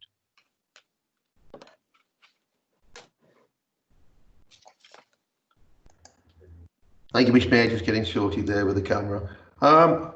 Yeah, first of all, we're not going to cancel Christmas, so it's full speed ahead. We are coming out of this pandemic, Mr. Mayor. You can see that with business as usual. I can hear something. Our town centres are getting busier. I've walked through Dudley Town Centre several times in the last couple of weeks. Marketplace has been surprisingly busy. We look at Hal Zoen, which has had one of the, if not the largest resurgence in footfall anywhere in the country. So clear indicator that Dudley is returning to normal. We're a long way away yet. We will follow government guidance and we'll take it step by step. But this administration will try and push every step of the way to try and get back to normality as soon as possible. And one of those where we go back to normality is there was a mistake earlier on with cabinet members and shadow cabinet with the invite for interviewing some of the vacant posts that we have at a senior level. Those interviews will now take place in the council chamber with us all there in person rather than on Zoom or Teams. And I think that's a clear start to try and get back to normal. Have you a supplementary, Councillor? I have. I thank Councillor Harley for his response, but as everyone knows, the town centres have never closed. We've had shops closed, but the towns themselves hasn't been. And I'm very pleased to see an increase in footfall, and long may that continue. But I'm really talking about council facilities that have closed. And I'm also talking about meetings as well, and particularly public meetings where members of the public have habitually engaged. Now, I know, having spoken to Democratic Services, that they have sometime now been doing some work at looking to some alternative interim options to engage the public in community forum style meetings until such time as it's safe to have community forums as we understood them. But that work does feel like it's going quite slowly. So perhaps the leader or someone can tell me how that work is progressing. Happy to, thank you, Mr. Mayor. Through you, Mr. Mayor. Happy to chase that up for Councillor Foster. I would say that we are now, if things are absolutely normal, we are now in the time frame where council meetings get less, and we almost match our parliamentary counterparts on a summer recess. And lots of people now, after being cooped up for close to 3 months, will be going absolutely stir crazy to go away on holiday. So perhaps now is not the right time to be holding community forums, however important they are. But as soon as it's safe to do so, and as soon as the government guidelines change, we'll heed that advice and arrange those public meetings as soon as it is safe and as soon as the advice says that we can. What I would say is that in Dudley, we are probably, in fact, not probably, definitely, we've handled, thanks to our colleagues in adult social care and public health, we have handled this pandemic extremely well. That's probably Boris on the phone. We've handled this pandemic extremely well, colleagues have, across the board, and we are probably in a far better position than some of our neighbours. So should that advice change, then have no doubt about it, we will soon organise the community forums so that the public can attend safely. Thank you, Councillor. Are you happy with that, Councillor Foster? Thank you. Well, I've asked my supplementary, so that's the end of the matter. Thank you. You're happy. That's the main thing. Thank you. Well, I didn't say I was happy. I said I've asked my supplementary. I don't think I've got any further right of question, have I? Not really. No. Thank you.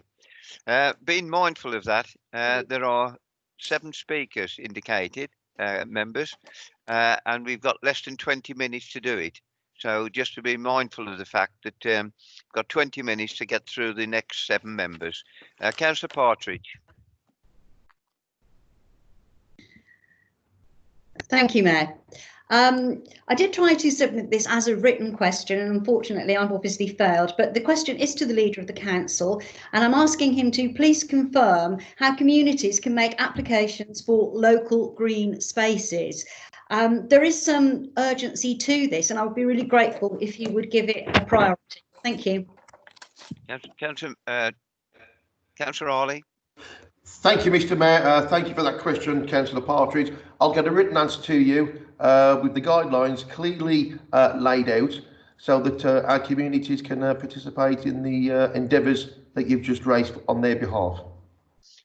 I take it, Councillor Partridge, no supplementary to that answer. No supplementary. Thank you. No supplementary. Councillor Zarda. Thank you, Mr. Mayor. Thank you. Can you hear me there? Yes. Yeah. I mean, this has been riveting stuff today. I've been witnessing here. I don't know whether colleagues over in Helzoin are massaging the ego of the next leader, or this is a leadership bid, or is it just rehearsing those questions that they actually know the answer to? Because all the questions that have been asked directly of the cabinet members, they don't know the answer to, but the ones that have been rehearsed, they seem to reel them off with facts and figures. But I'll leave that there for a minute. What I'd like to say is this question is for Councillor Buttery, and I'm looking for a holistic view on this one. I'm really keen to understand what has happened in children's services.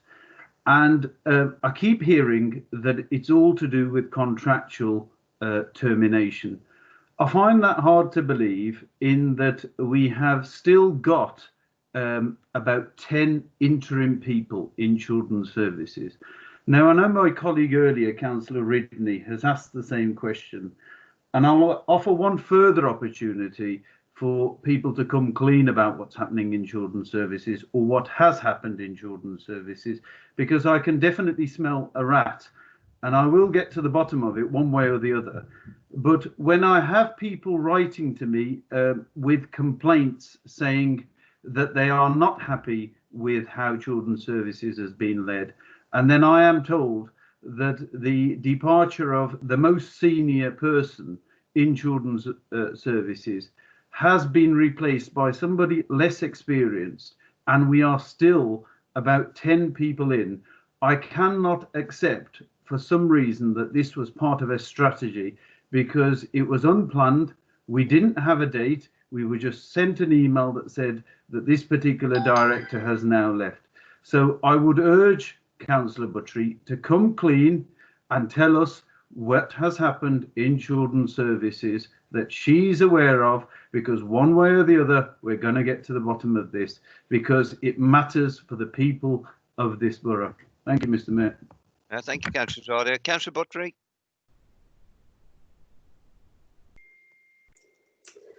Thank you, Mr. Mayor. As Councillor Zarda's already said, I have already answered this question, but just to reiterate, there's nothing exciting going on. There's no big conspiracy theory going on or anything like that.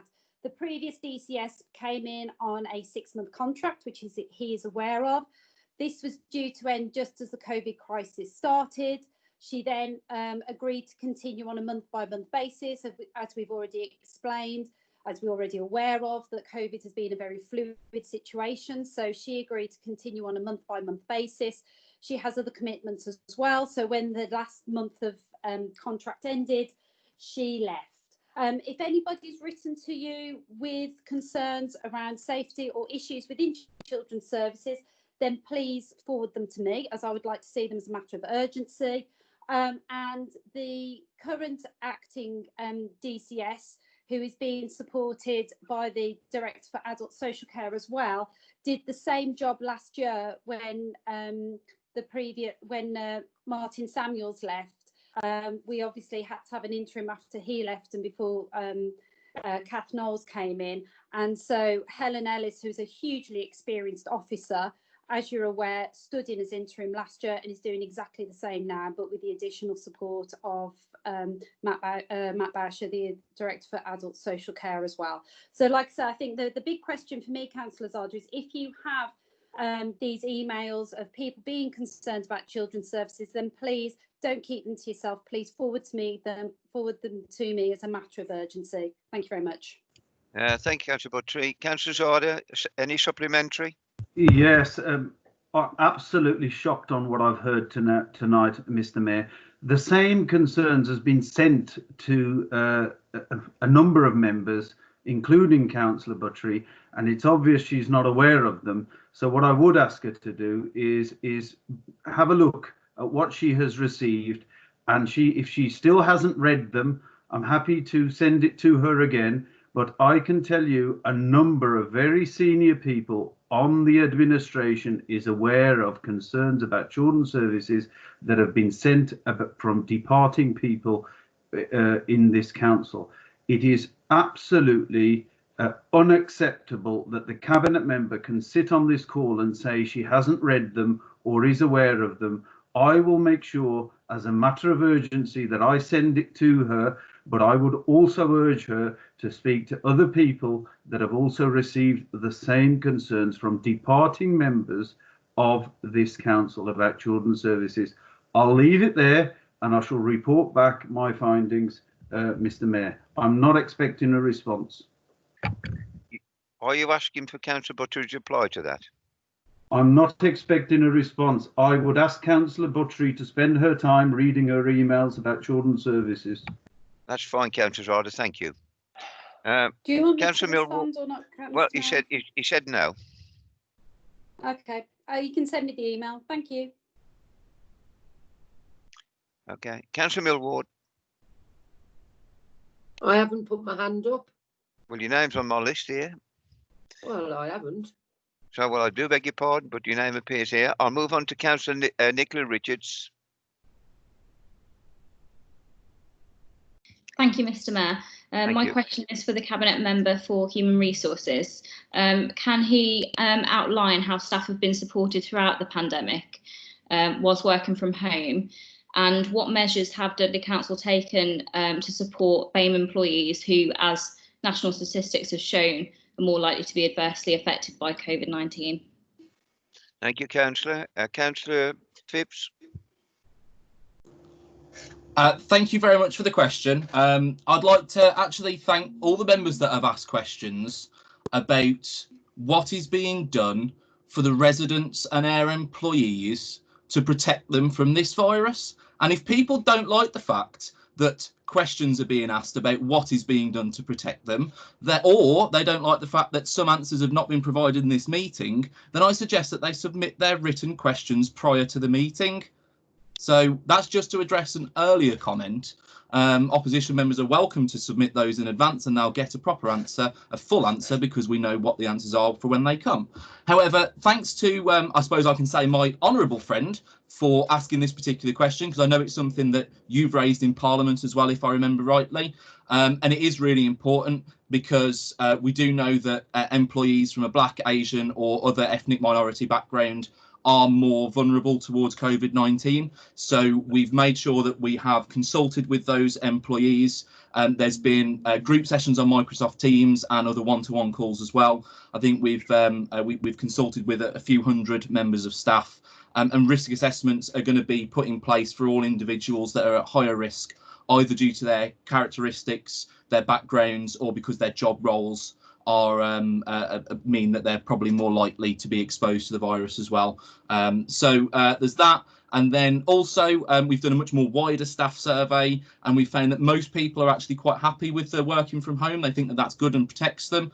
And we've got some definite opportunities with that about home working in the future. There are some people, and we know that it could cause issues with social isolation, perhaps.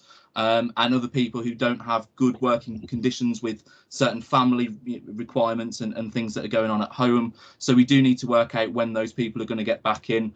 But I think it was something that Councillor Harley was probably talking about earlier on. We need to make sure that we take the right steps at the right time to get them back in, but also explore those opportunities about working from home too, for the people who are comfortable with it and want it to carry on, because it definitely proposes quite a big benefit to the council. Thank you. Councillor Richards, any supplementary, or are you happy with the response? Yeah, thank you. Just to say a big thank you to everyone that's worked really hard over this period. I know it's been really difficult, and I've been really impressed by the transparency and the hard work from the leadership and cabinet members on throughout this. So thank you for everything you've done for the people of Kingswinford North and Woolheath and the rest of Dudley. Thank you. Thank you, Councillor Richards. So I'll move on to Councillor Peter Lee. Thank you, Mr. Mayor. Can you hear me okay? Yes. Thank you. I won't take much time up, I can assure you on that. Thank you. I'd just like to thank Councillor Buttery, for all of the help she's done for the children. We've had a fantastic package come for the holidays. As you know, Mr. Mayor, I'm a foster carer, so I can speak from the front line. We've had a fantastic support of packages. We've had laptops, and we've had lots of encouragement from Children's Services for our children.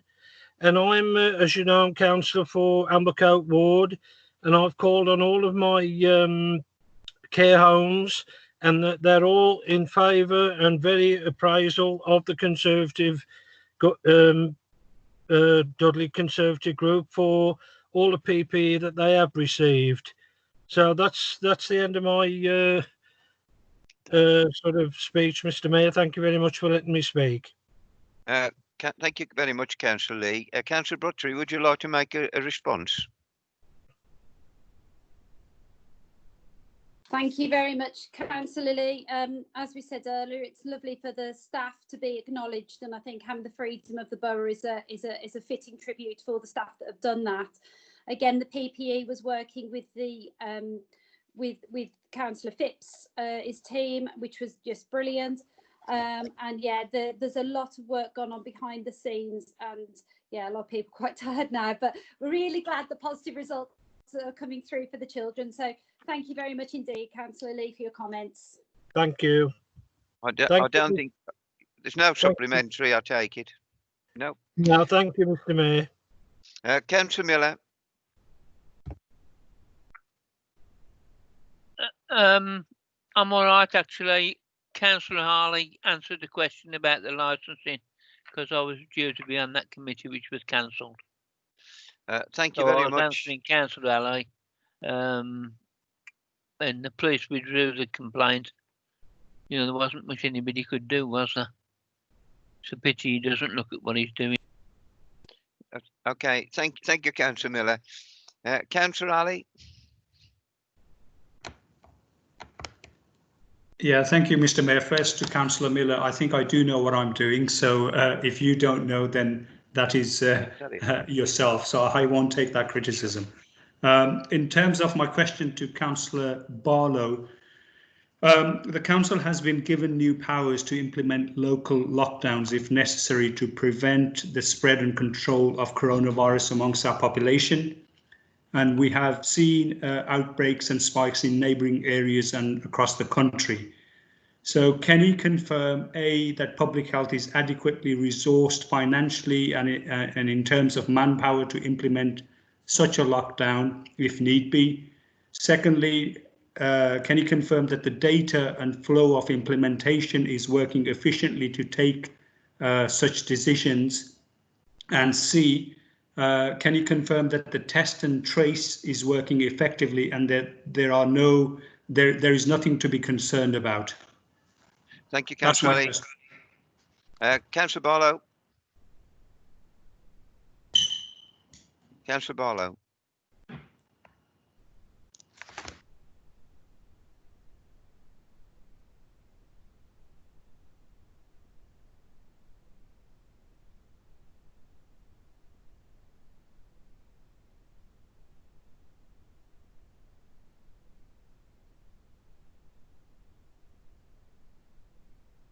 No. Councillor Ali, we're having difficulty in obtaining Councillor Barlow. Yeah, I think he's on mute. Yeah. Oh, Councillor Barlow, you're back. Did you hear Councillor Ali's question?